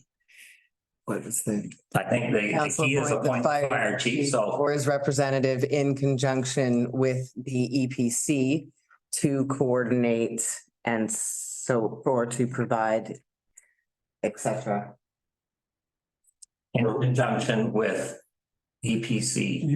You better define EPC, because there's two acronyms that say EPC. One's the Emergency Program Committee, and one is the Emergency Program Coordinator. How about in coordination? But I think the key here is we have to give our fire chief the authority to start moving forward on these recommendations. We can't delay this any further. I think what Jamie's suggesting is that it be done in conjunction with the Emergency Program Committee, and that Barrett would be a part of that. And that's where it sits. Absolutely. Well, Barrett leads it. We don't want to, this isn't about another, committee meetings that go nowhere. We need to get this moving. So that's the intention of this. I don't think the Emergency Program Committee has meetings that go nowhere. I think we're getting off topic. Okay. And I think if we. All right, we'll say or representative in conjunction with the emergency planning coordinator. Yeah. No, there's no such thing. Emergency Program Committee. Emergency Program Committee. There we go. Yeah, in conjunction with, yeah. I think that is the only way that we'll operate. So he will have to work in conjunction with. Yeah. So read it as amended, please. Okay, council appoint the fire chief, and then in brackets, it says, or his representative in conjunction with the emergency program committee. And then comma, and the brackets, to provide Fire Smart safety recommendations to staff consistent with the Diamond Head Consulting report dated May 2021. Good. Okay, all in favor? Sure. Opposed? So I haven't seen the diamond head. It's not in the package, and for those reasons. That has been distributed in the past, and we've all seen these reports. Okay, yep, motion carried. Okay, we'll move to item 287, updating diesel reports with recent information, report back to council. This is ongoing. It's got your name, Carl. Anything you'd like to add? Nothing on it, not a priority. Okay. I will not state it that way when I go back to the CAC, but Okay. You can tell myself, yeah, I mean, it's important. Believe it or not, even on our priorities. Okay. it's important, but not a priority is better. It's important. That helps. All right. More importanter. Item 289, first draft of the local government climate action program report. Done. Okay. Great. So strike from log. Okay. Item 290, identify information sources in the local government climate action program. Okay. 291, procurement policy. So check off, this was in conjunction, I would imagine, with the. Was it originally in conjunction with Deanne? And she provided some information and I think we need to expedite on that getting. Okay, so that's- We need it for the beach park, Is this gonna hold the Moving beach ahead. park up, beach park committee? potentially. It would mean much more would have to come to council presumably, but but the fact is that the biggest thing holding this up, I think, is the fact it didn't have the proper green language in it. No, we've done that already. Now in it. No, that was done before. That's What happened not, at the last council meeting, we got to talk about the DOAs, delegations of authority, the amount of money that you could do before you got Exactly, approval. yeah. I gave my opinions. Council wanted to hear from Deanna as to what other communities did. I don't know what else we want to hear. And so it went back down this cycle, down this whole. yeah. So I bring it back the way it was, as far as I'm concerned, and council will think about it and decide what you think is a reasonable amount of money on each of those DOAs, and we're done. Right. I've given my opinion. But yeah, you're right, we have a policy in place, stays in place until this one changes it. Mhm. So I don't know that it holds anything up. It might not make it as efficient as people like, because the old policy has got some low values on it. It appeared to me in the last meeting that the only item that the cutoff numbers people appeared comfortable with them, except for the 10,000 first threshold. That, and so let's bring it back with a couple of options and see where it goes. Is that a plan? Do we need any further input? I know the beach committee did a lot of work, David Lee and others. Is there anything further that they need to do? No, I don't think there's anything further they need to do. I think we just, I think Councillor Abbott is bang on. I think we need to bring it back. There was a few details that we were uncomfortable with last go round. They were cut off numbers as to where the decision levels, who made the decision at what financial level. And I think there was information received from other communities. It looked like we were pretty much in line with those. I think there was one area that we were a bit uncomfortable with and we wanted to look at. So I think as I said, if we bring it back with some options there, I think we just call on the wisdom of council to make that decision. Okay, good. Let's try to take care of that by the next meeting then. Yeah. Okay. Item number 292, renewable diesel discussion. You already mentioned that above, you might as well strike it here. Okay. Right. Unless Carl wants to do it twice, still not a priority? No. Same priority it was. 293, Bayview Bridge, ongoing. Any comments? Carl? Yeah, so for clients, for council's information, you'll see as you drive past the site tomorrow, there's a telehandler, a very large one, just was delivered at about 6:45. That is going to be used to move timbers onto the bridge. It's reaching out as far as we can, so that's scraped the new epoxy paint on the top flange of the girders. The contractor is starting tomorrow to pick the bundles of timber apart to find each one in the jigsaw puzzle. The design is such that it is impossible to build as specified because it requires holes in steel to match up to holes in wood that were drilled in different places at different times. I've gotten engineers okay to re-drill holes in the wood if and as necessary, and pour some preservative down there. The original intent was that the holes would be drilled first and then the wood would be pressure treated. That's impractical for all kinds of reasons. Be that as it may, the welder will be on site Thursday or Friday to weld in brackets that will have holes on 92-inch centers, we hope. We have a jig that they will use.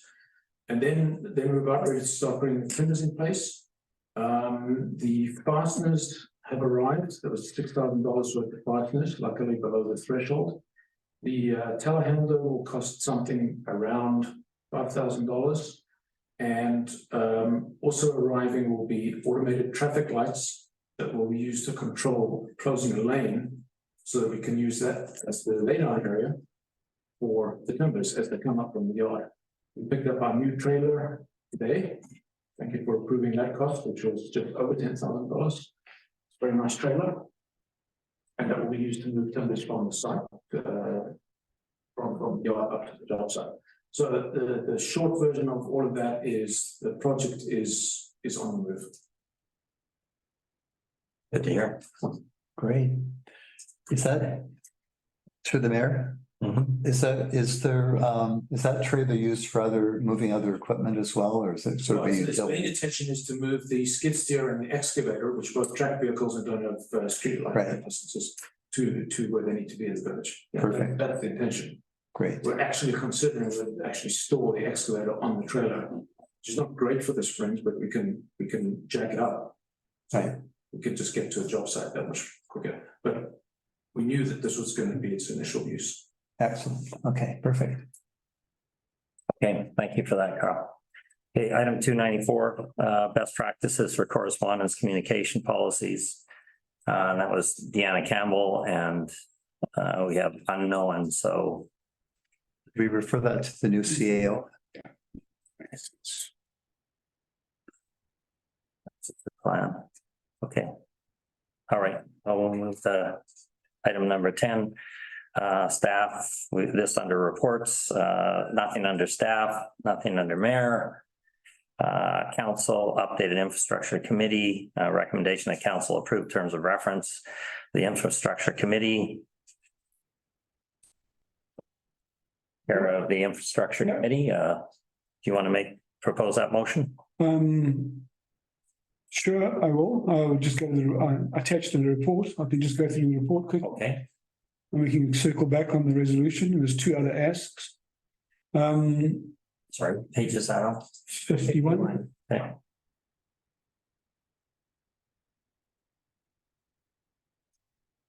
So just everyone, quick update. So infrastructure committee had an inaugural meeting 27th of July. Those minutes are here for your reference. According to protocol, the mayor made the following appointments. Emily Montford, Tony Greville, Brian Ulrich are the resident members. Ken Berry, Jamie Cunliffe, Neville Abbott appointed to the committee. Neville Abbott was appointed chair. We agreed to a schedule, third Monday of each month. Those three actions are what you would see if you look up our procedures policy as to how to establish a committee. You have to do those three things. So we've done it. Fourth thing you have to do is include the terms of reference. In that meeting, Mayor Berry wanted to make some adjustments. So we held the meeting over to the next committee meeting. Second meeting was held on 21st of August. Mayor Berry's adjustments were in there. They haven't published those minutes. They're in the closed for council members because they're not approved yet. And so that's the first ask. The resolution is to approve those terms of reference. And I'm sure everyone's read them and my wonderful report. The other asks, there's two other asks. There's nothing really from council other than supporting the committee. There will be access to the VU from time to time, and we'll deal with that in the time and from time to time. The committee did ask in the September 1st meeting that the chair do a light, short village update that basically just introduced the members and said next step, and I think we didn't want to roll out anything further than that at that point. I wanted to do more. Committee we just wanted just those first steps, just the residents who were doing it, and we were supposed to put that in the September 1st village update, which was Friday. Of course, I forgot at that time that we can't do that because we cannot put, council cannot put stuff in the village update. So I should have told the committee to do it. But anyway, we didn't. So in the next meeting, we'll have to discuss that, and we'll probably produce a village update, I guess, and get it approved by the committee first. I guess to get around that issue. There's no other kind of in-kind asks other than using the council chambers, obviously. Staff time required, public works manager was not invited because we had to approve the terms of reference first. The terms of reference read, I don't know if you looked at them, Carl, but it basically says the public works manager should be invited by the committee with the approval of the CAO, words to that effect. We don't have a CAO, but we will have before the next committee. Will we have it before the next committee meeting? Close. Can council agree that the public works manager can join us if we don't have a CAO? If he wishes to. If he wishes to. All right. Okay, so you come into the next meeting, Carl, whether you wish it or not. If you're not, I know people are going to come hunt you down if you don't come, so we'll see what happens there. Sometime I would hope that that the committee would ask the public works manager what he thought the priorities might be. That might be an opportunity for me to say that. There will be the opportunity, and that's why I sent you the email to that effect. Yeah. Okay. All right. Okay, so first, can you call the resolution to in terms of reference, if you like, Ken? Okay, motion. You've made the motion. Is that council approved terms of reference for the infrastructure committee? Do we have a second? I'll second it. Okay, all in favor? Can I just have a question here? Yes. On page 59, under bullet point 5. The committee shall have the opportunity to review all bids, tenders, and RFPs and RFQs. And so this is all bids and tenders and RFPs and RFQs for purpose and technical correctness before being issued to the public. So this is this even workable? That every single bid and RFP and RFQ, or is it just the opportunity to? Well, it's the opportunity to, and the committee would only look at relevant.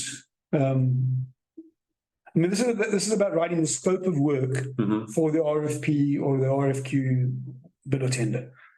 So the committee wants to provide input into the scope of work. It will only be for relevant projects that the committee is looking at.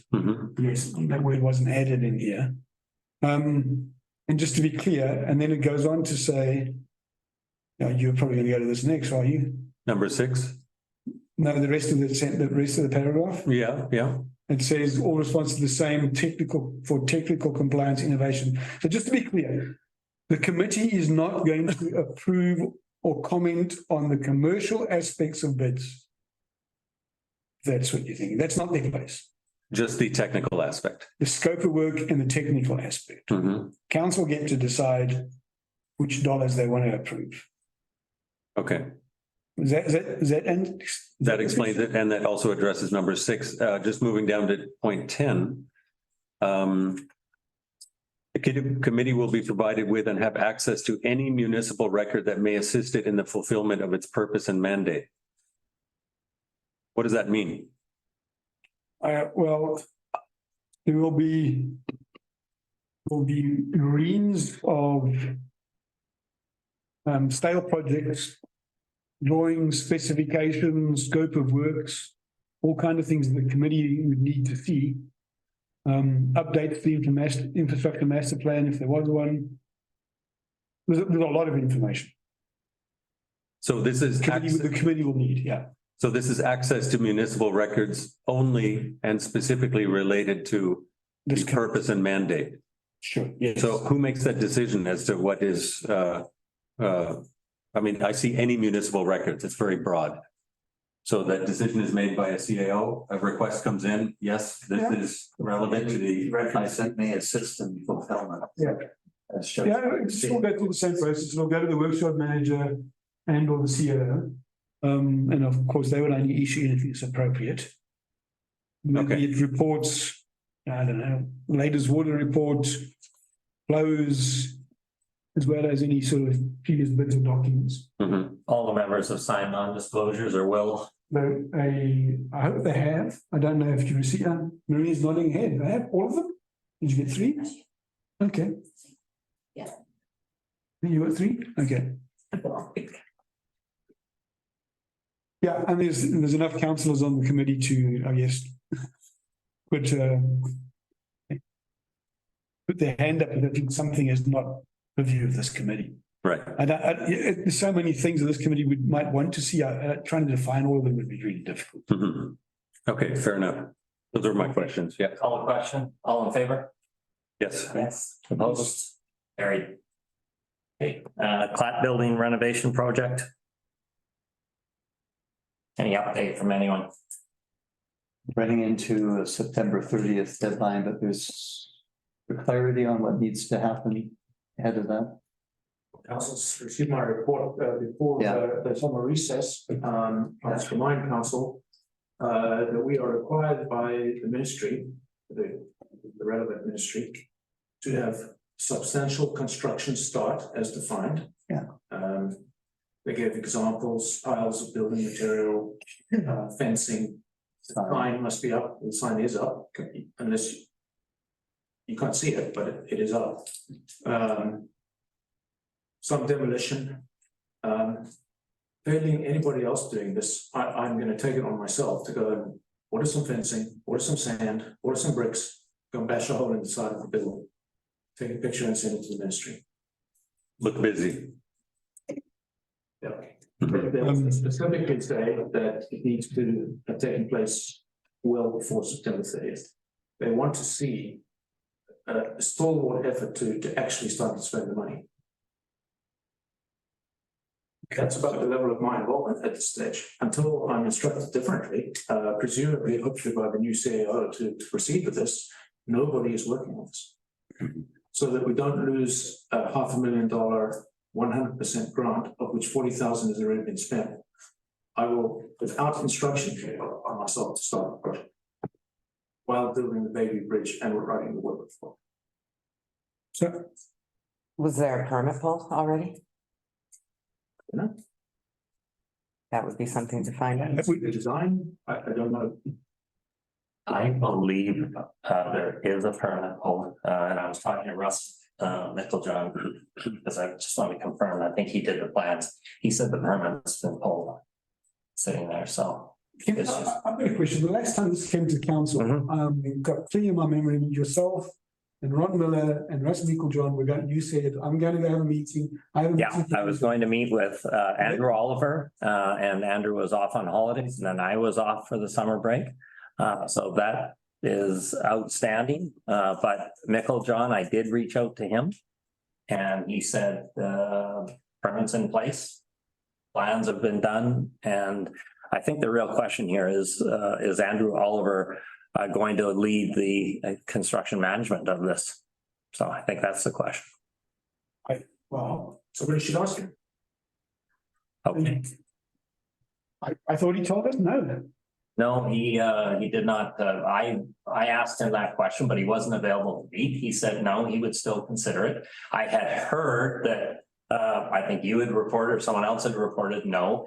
And I think the controversy happened was, and again, we need to get him in the room with the fire chief, with Russ Micklejohn and get commitments out of them or not and move on. So at the time, there was some email exchanges, and the email, I think, went off the railroad tracks basically because as emails do, they're not personal, and you lose the interaction, the human interaction. So I think what's necessary is get in the same room. Now, having a new CAO coming on board is certainly going to help. And we have Carl, who's prepared to move forward, thankfully in conjunction with the CAO coming on board. So I will reach out to Andrew and try to get him together with the fire chief and Russ and Carl, I guess. Carl, anybody else you suggest? I think that might be the way to go, and find out whether Andrew is interested in doing the construction management, or we move on. Yeah, Carl, any suggestions? so that's a fine approach. I think another stakeholder is probably the EPC. Yeah, that's true. So Dave Butler up as his.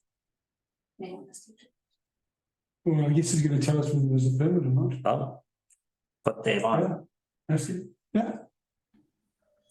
Evening all. Yep, you're on, Dave. Yeah, so originally we issued a permit in August of last year. It was decided that the drawings that came in, we couldn't actually do these repairs and renovations for the amount of money we had. So we had a revision done by Micklejohn. That came in, I revised it and then issued a permit in November of last year. Since then, and we've had a change of council, there was changes. I understood from Barrett that he wanted to change some of the stuff that had been drawn up by the Micklejohns, and it's been at a stalemate ever since. So there's an open permit? There's an open permit, it was issued in November, but unfortunately, it's expired. So we don't have an open permit? That's correct. We have a permit, but it's expired. You have any idea who we could ask to issue one? All right, sorry about that. Okay. So, So why don't we call a get together with these stakeholders, and perhaps you can attend that as well, Mr. Butler. I doubt it. Yeah. But My one word, the inspector will clearly have to see the new plans, if there aren't to be new plans, before he can issue a new building permit. To a certain, they meet all requirements, the BC building code and our zoning. I would strongly recommend, guys, that we build the design that was approved in November, get the permit reissued. Yes, You are going to give back $500,000 if you don't.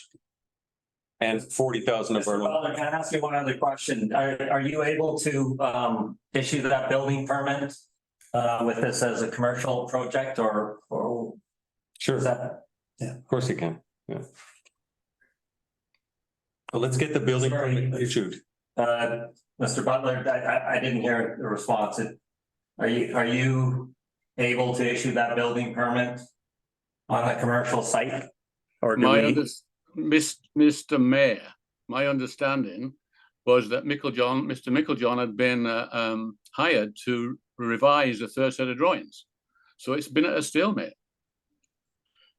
So whether I can reissue this existing permit, possibly, but then why have we hired Micklejohn again to do a revised set? Still in limbo.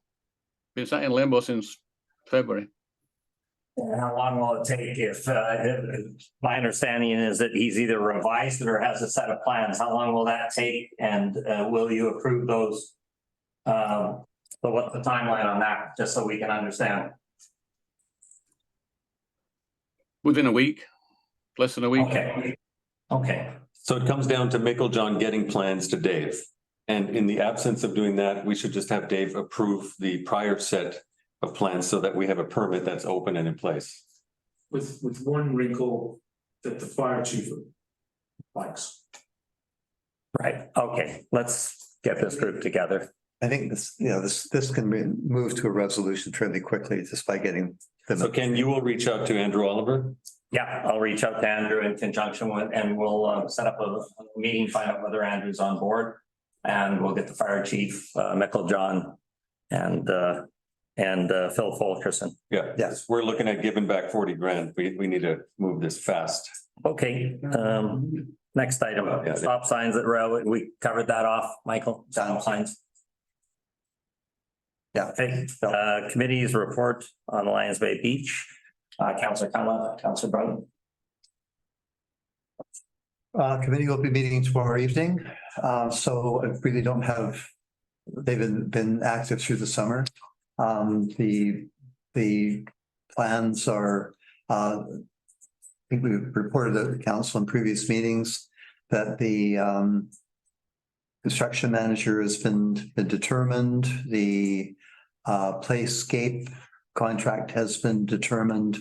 And those are all kind of working along in parallel, but also overlapping in terms of, because they do have impact on one another. So I'll have a lot more to report back at the next meeting, having a meeting after tomorrow night's meeting. So Okay, that's it at this point. Councillor Conlon, anything you'd like to add? No. Okay, we'll move to item number 10E, emergency services, the RCMP report, page 62. Motion that the report be received. Moved. Okay, second.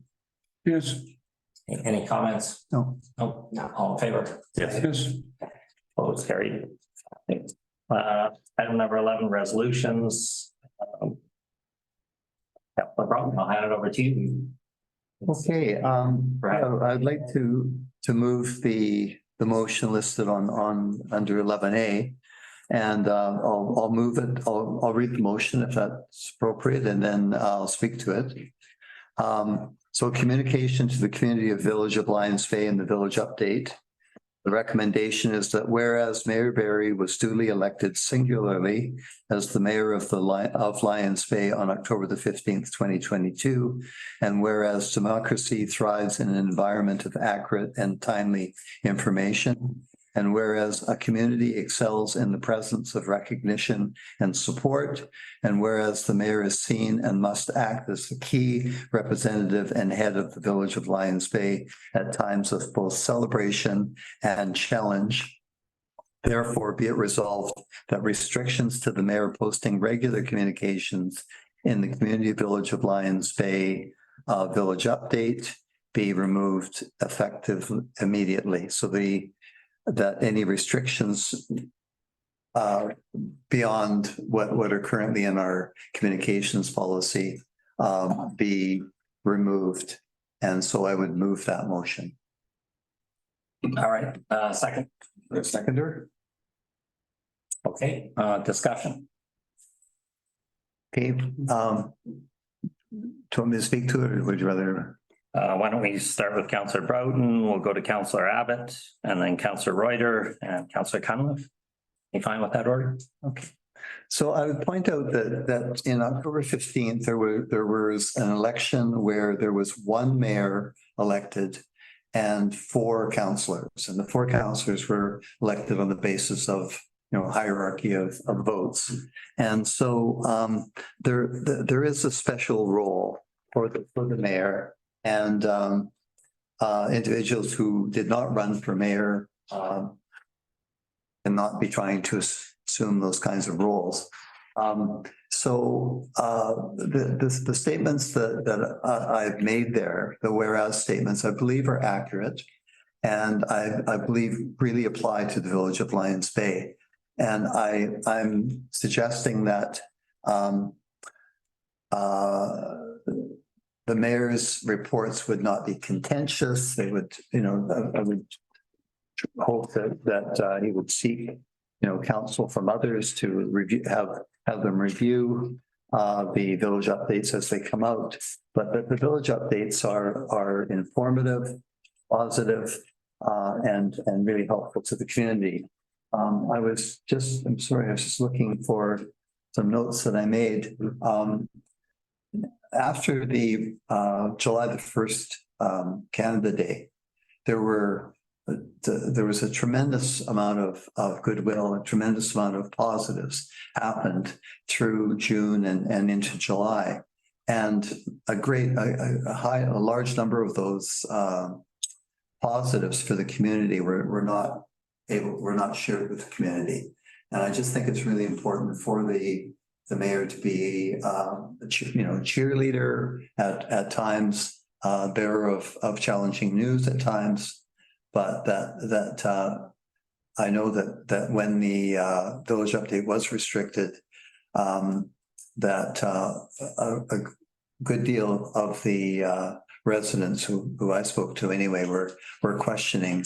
They felt that was a very good source of information. Now, there were some postings that certain councillors took exception to, and that's fine. That needs to be worked out and worked through. But I think that the our goal is to really move forward in a really positive way. We have a new CAO coming into place. The mayor should be, sharing information about the new CAO. I think the village would expect that that a lot of key information comes from the mayor. There's been a number of people who have joined our staff, various people who have moved out of the community, who have been very involved in the community. And I just think that there's a real place for that being noticed and documented and celebrated. And for sometimes not celebration as much as acknowledgement. And so that's why I would very strongly support this motion. Okay, thank you. Councillor Abbott. A couple of things. First of all, I'd just like to remind everyone we have a village update policy. And it's quite clear on those guidelines as to who gets to publish stuff in the village update and how. It says that each member of council has the opportunity to post things in the village update. And on this council, that has not been permitted. Only the mayor has been permitted to publish. It goes on to say. Sorry, you've almost published in every weekly event with your. Could you let her finish here? And other. Are you going to speak all over me, or am I going to finish? Apologies. First of all, I've never published anything other than committee stuff. I've never published as the councillor. That's the point I'm making. Mm-hmm. Never gone under my name. That's a fact. It says that such communication policy should be positive and constructive, that it's not a forum for debate of council policies or decisions made. And it said, and it goes on to say that those discussions are best suited for council meetings. It also says ultimately the CAO as the editor of the village update is entrusted with the responsibility to work with the author to refine the content in the best interest of the municipality. We may choose not to publish an article in event of an impasse. That's what it says. Mm-hmm. Well, first of all, we don't have anyone that can do that. So in effect, we couldn't follow our own policy. That's not my main point. My main point, and that's policy 1704, by the way, if anyone wants to go read it. My main point is the mayor likes to frequently quote the community charter and the mayor's responsibilities when he's asking to do certain things. There are several places in those responsibilities where it describes that the mayor speaks and acts on behalf of council. And in particular, item G, the mayor is to reflect the will of council and to carry out other duties on behalf of council. That is the mayor's obligation. This mayor, Ken, is you're incapable of that. Your village updates attack other councillors. They send one political message. They're never reviewed by council, and they do not demonstrate the will of council. You've shown that again this week when you asked to put a VU out about us closing the parking or reopening the parking, council said no. You then went and published it in other news medias, including sending to the North Shore News, against the will of council. I am strongly against this. I will absolutely not vote in favor of this. And your final action to go on TV and accuse your council of flip-flopping. I did not do that, so I'm going to stop you there. You're making You said it on CTV. I watched it. You're making accusations. Okay, Ken, you can speak. Again, when you it's said your turn. my council flip-flopped on CTV. How is that expressing the will of council and representing us? look. The interviews. Done. No, okay, we're done. Let's Councillor Reuter, go ahead. Go down the table. Go ahead, Councillor Reuter. Yeah, I'd echo a lot of what Neville said. I think we put this in place for a good reason. I don't want to spend a lot of time redebating it. Recent actions, as Neville has pointed out by the mayor, I think buttress why this was a good move. Michael, you mentioned that people who didn't run for mayor shouldn't try to be usurping that role. You also mentioned that the mayor would seek input from others as to the village update. I have not seen that on this council. In terms of the mayor's messages, I have been defamed personally in the mayor's message. And I think that we're not suffering from a dearth of news that goes out to the village regarding important events. Those can always go out from council. And let's be clear about something here, crystal clear. Any member of council can go out, and that includes the mayor or any councillor in the village update, as long as that is reviewed and approved by council. That's a very democratic system. It doesn't muzzle anybody. It just places it subject to review to make sure that it reflects the will of council, something that has not occurred in the past in the messages from the mayor. I would suggest that I mean, it's just my basic observation that this motion reads more like a propaganda piece than an actual motion. But the propaganda is in front of us. I think the simple solution is that we wait for a CAO who's in place, who can act as the editor as per our policies to the village update. And so I will be voting against this for the reasons I've just stated. Okay, Councillor Cunliffe. Well, I would have to agree with the fact that we do need a CAO in place to do proper review of this. And in lieu of that, I mean, we just voted to task the new CAO with researching on best practices for correspondence and communication policies, of which we have not had any movement on.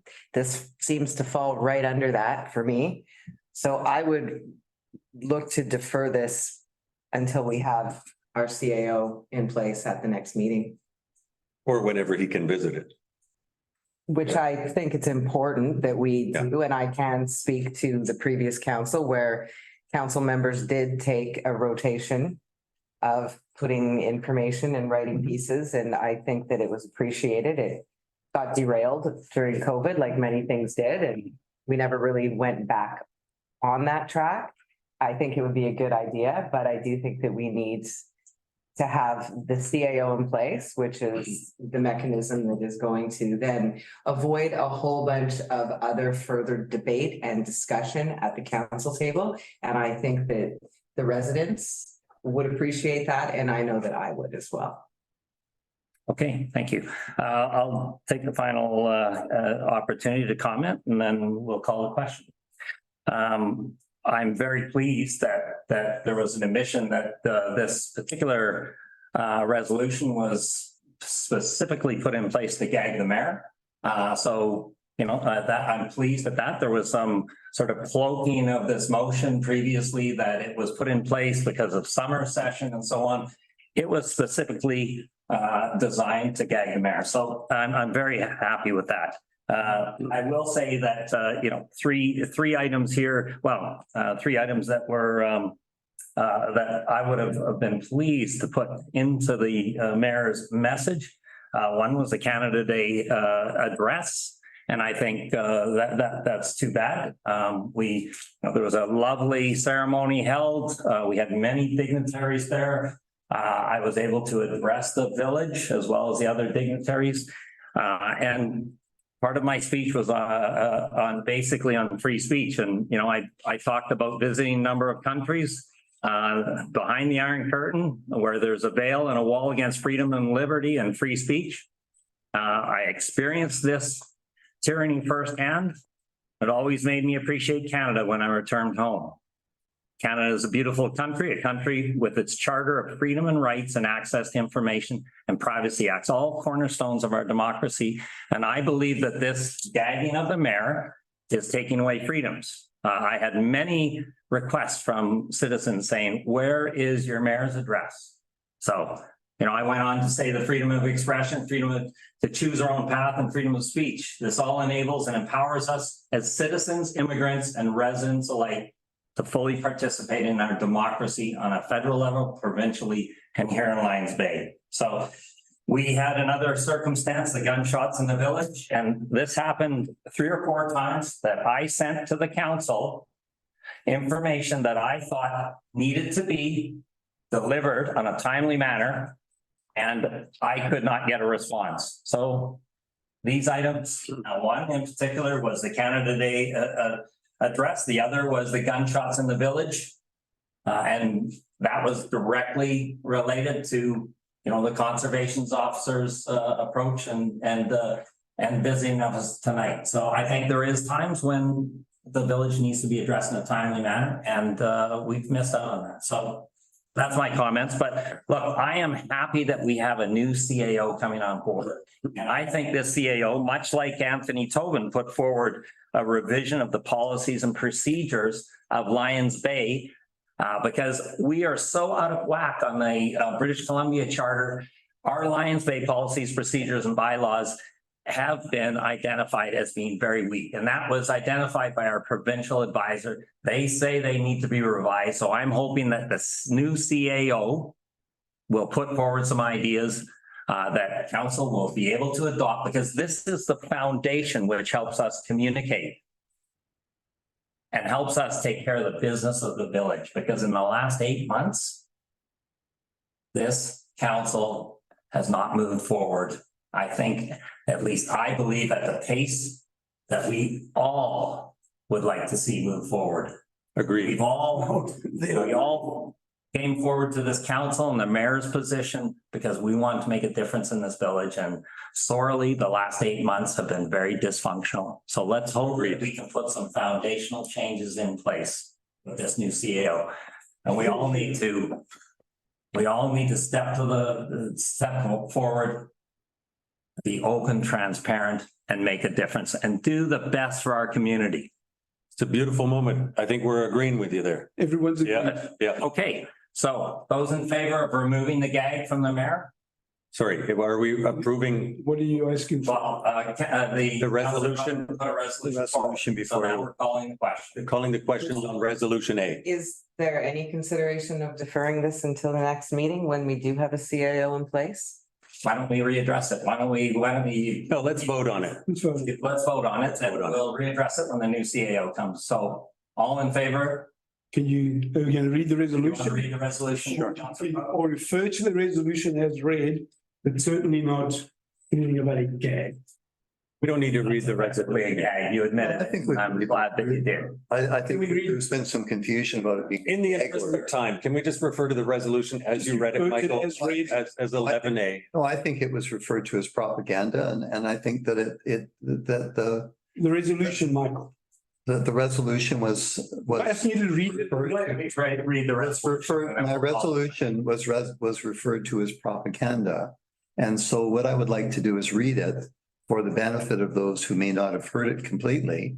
And so they can judge whether in fact it is propaganda. I'm sure they heard it the first time. You didn't get to speak. Read the resolution, Michael, and then we'll call the You question. get to speak a third time, second time.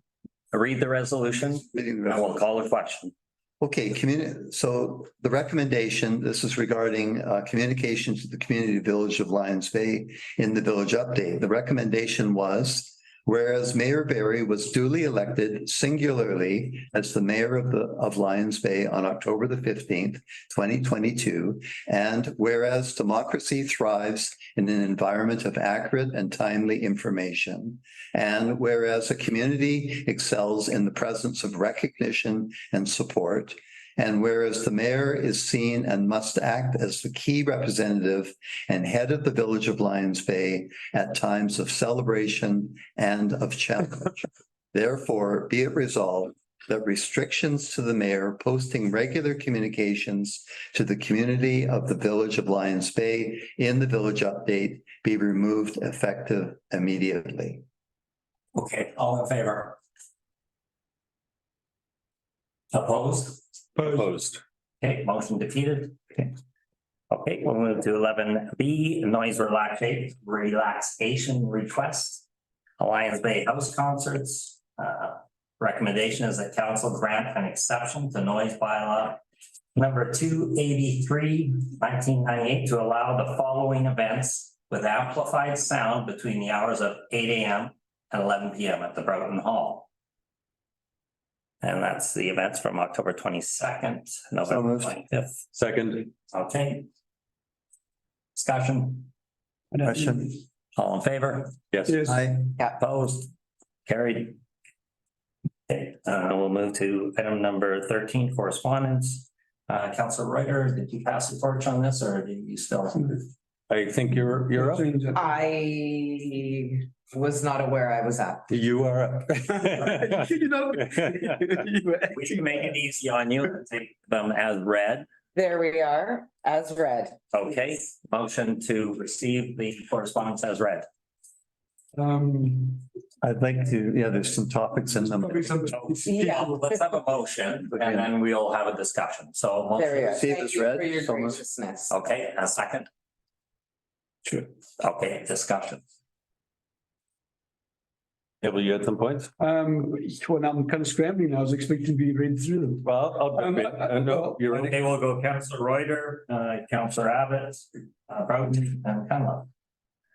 Okay, I'll just draw everyone's attention to page 77, which is a letter written to us from outside the village by someone who works in local government and is strongly supporting what we instituted and drawing attention to the various dangers of fire.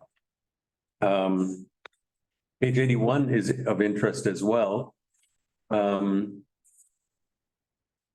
It is a message that the Minister, Owen Ma, the Minister of Emergency Management, has declared a drought in BC that I've heard may last into the end of the year. So we will want to be very careful. And when we reconsider lifting the parking restrictions to actually measure the water that has fallen, as opposed to just temperature.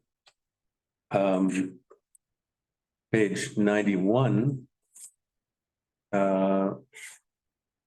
I thought was of some interest. Let me just scroll to that. That was something on the building inspection. I presume this is a rather outdated letter, but I hope the author is relieved that the building inspection and processes are moving forward professionally. And drew our attention to things that have been discussed many times, delays and the liability concerns. So I hope that that resident is duly reassured that we have solved that problem. Let's have a look here.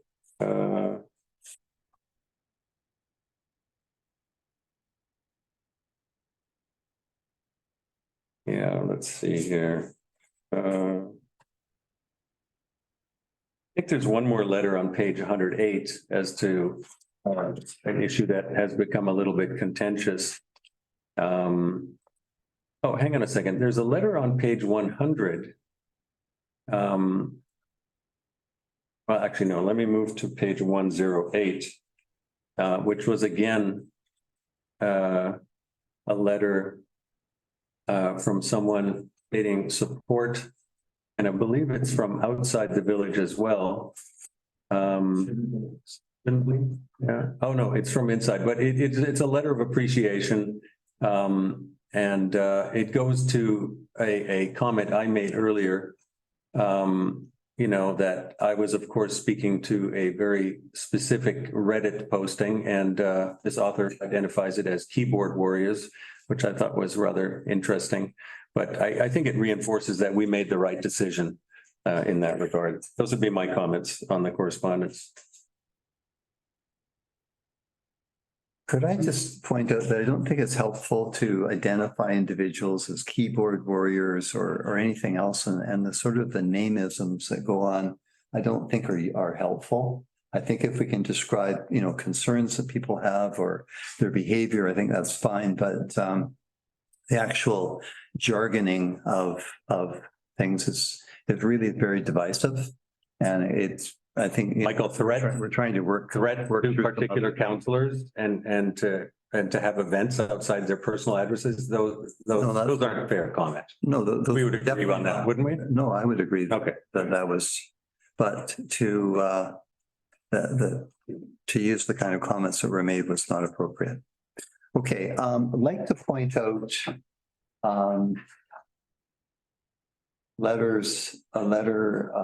sorry, I just lost it.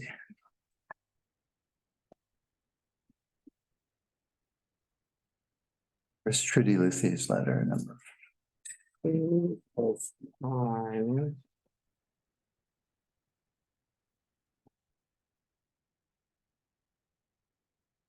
Okay, here we are. Okay, anyway, something that I mentioned earlier on when we were talking about mayor's message was the opportunity for the mayor to, you know, welcome staff and that type of thing. And I noticed here that a longtime resident, almost 50 years in the village, Trudy Luthi, has identified two outstanding young students who worked for the summer for the village and wished them well and wanted to ensure that that they were recognized. And that was Alex Lund, who was one of our bylaw enforcement officers, and Elise Ando, who worked in the office. And both of them did a really outstanding job. So I wanted to highlight that. And she asked that the letters be shared with them, so which was terrific. In the G4, which was a letter from the Forests and Fire Management of BC, I'm noticing that they are offering to provide information to the village and in fact have a booth at the UBCM. So wanted to highlight that there's a lot of information moving around wildfires and also we'll speak more to that, I'm sure, in a few moments. Other items. Yeah, I just think pointing out Ian Mackey's letter, I think it came up earlier on. We have so much expertise in the village and really hoping that we can call on individuals in their area of interest to who really appear to be willing to step forward and assist. So really wanted to highlight that. Okay, thank you. All right, any He's a lawyer though. He's not expert. No, I know. You said experts. No. Okay, he's not an expert. volunteer? We welcome all volunteers. Okay, any other comments? Yeah, I've got a couple. Bring their expertise, I guess. Sorry, I'll just, I won't go back on the fire smart ones. I'll leave those. Other people, sorry, others have spoken to those.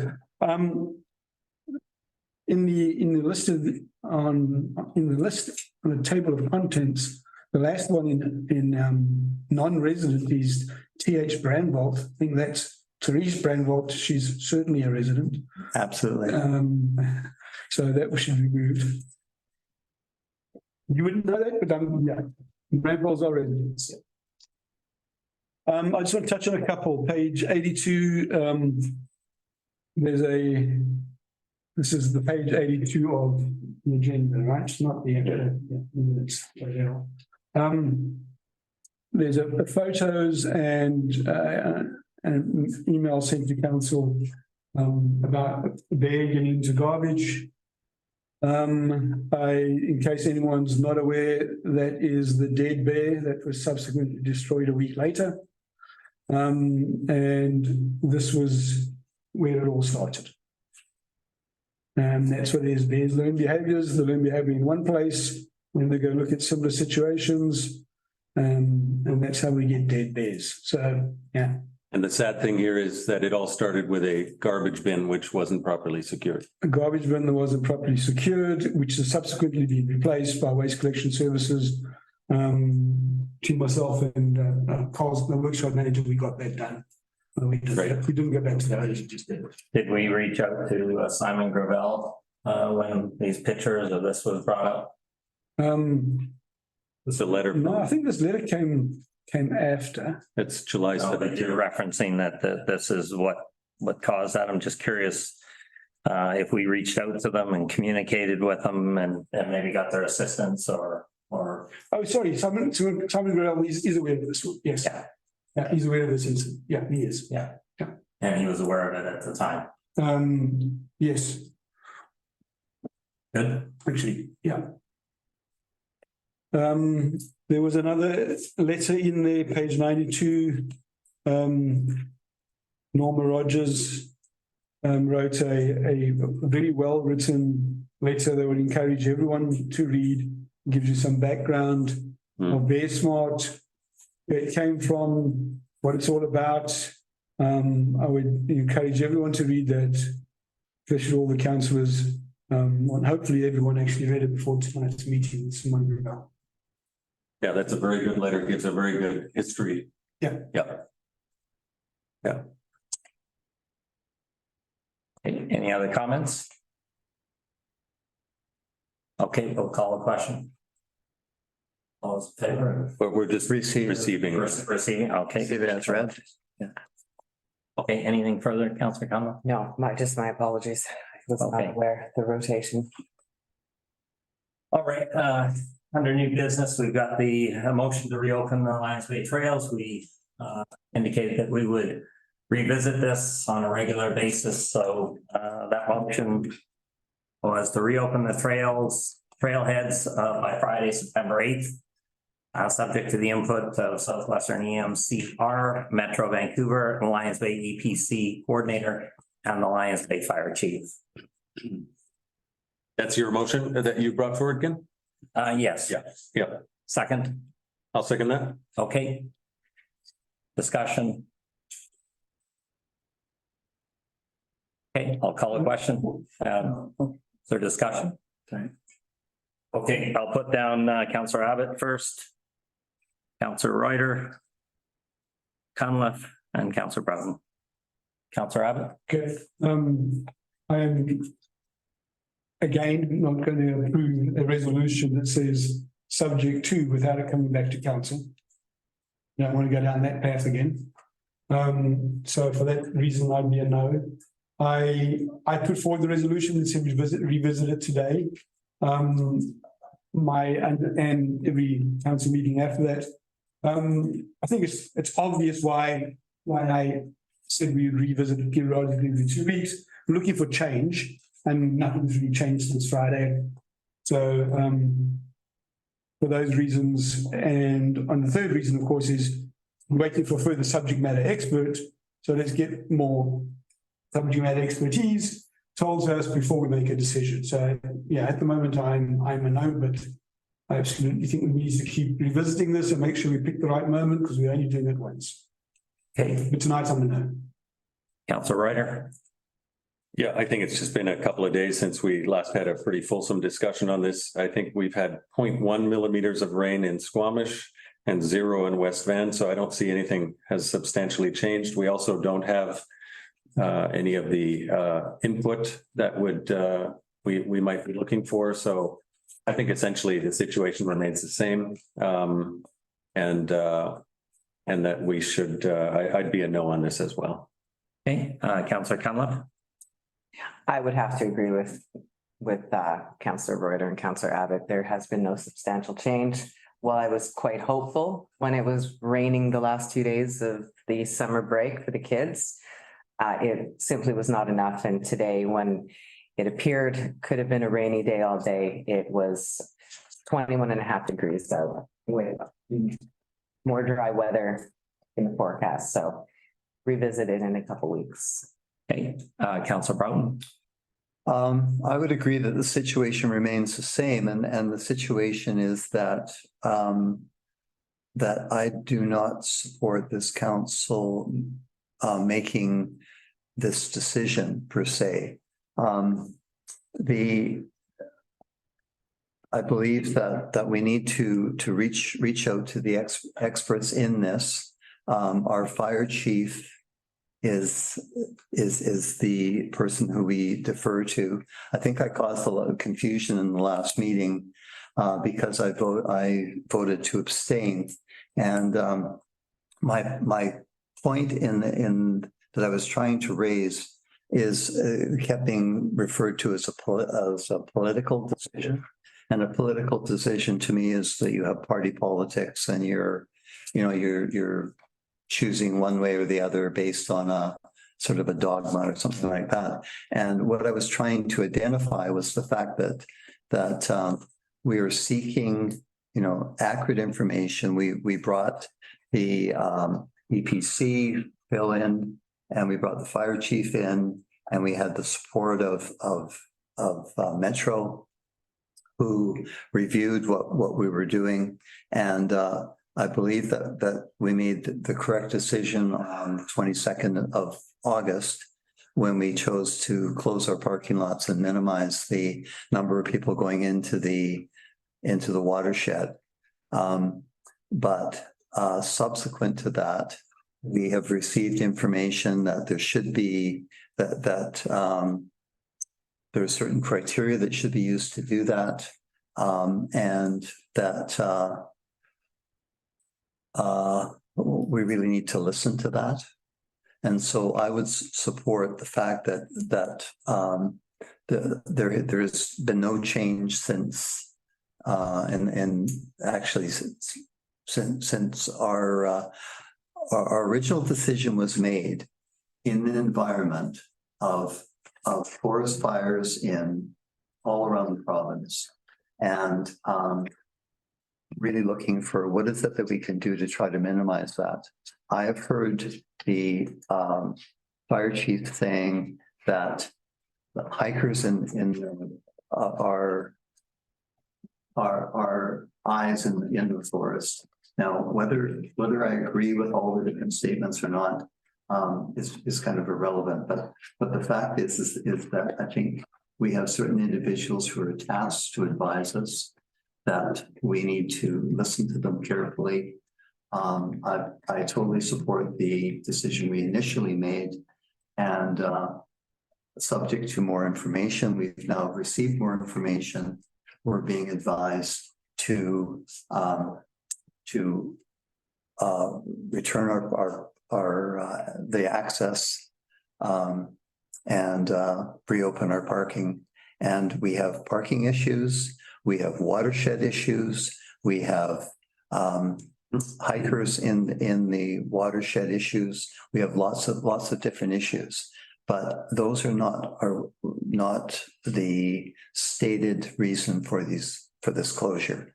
And so I think we have to look very carefully at the stated reason for the closure, and we have received information from the experts in the field, the ministry, and that we should be listening to that, and that we should return our parking to its original position, with the parking committee in place to address some of the very serious concerns that are in place, such as the potential selling of parking passes and people parking in driveways, and the whole bunch of issues to address. But that is not what this is doing at this point in time. Okay, that's my time. Thank you. Thank you for that. Okay, I'll make a final comment and then we'll call a question. Well, I have to say I'm encouraged by our previous resolution directing our fire chief to initiate fire smart initiatives and get moving on that previous wildfire reports that were put out 2007, 2020, 2021. This is something that our council, I would hope, can be proud of, is that we start to initiate some of these fire smart directives. So with that, I defer to our fire chief and our experts. They spoke for 40 minutes last meeting. They called upon Metro executives. They called upon the emergency program director and the province. And they felt that this ban on parking or access to trailheads wasn't warranted. So I'll be voting in favor of the motion to open the trailheads by Friday, September 8th, subject to input from, again, Southwestern EMC, Metro Vancouver, Lions Bay Emergency Program Coordinator, and the Lions Bay Fire Chief, and I defer to our experts. So with that, I'll call the question. All those in favor? Opposed? Opposed. Motion defeated. Trailhead remains closed. Till next meeting. Parking remains Parking. restricted. Parking. Parking remains closed. You never close the trail. Close parking. Okay, well, maybe we need better signage because people are confused out there. No, it says parking. Parking. The signage says parking. In the basis of this whole debate for the last week and a half. It's All right. Let's move on here. Effectively closed, so, okay. We'll move on, public questions, comments, the gallery. Anyone in the gallery have any questions? No?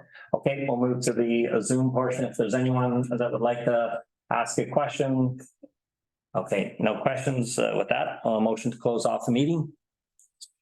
Yes, second. Okay, second. All in favor? Yes. Yes. Opposed? Thank you for your contribution. Meeting is adjourned. All right.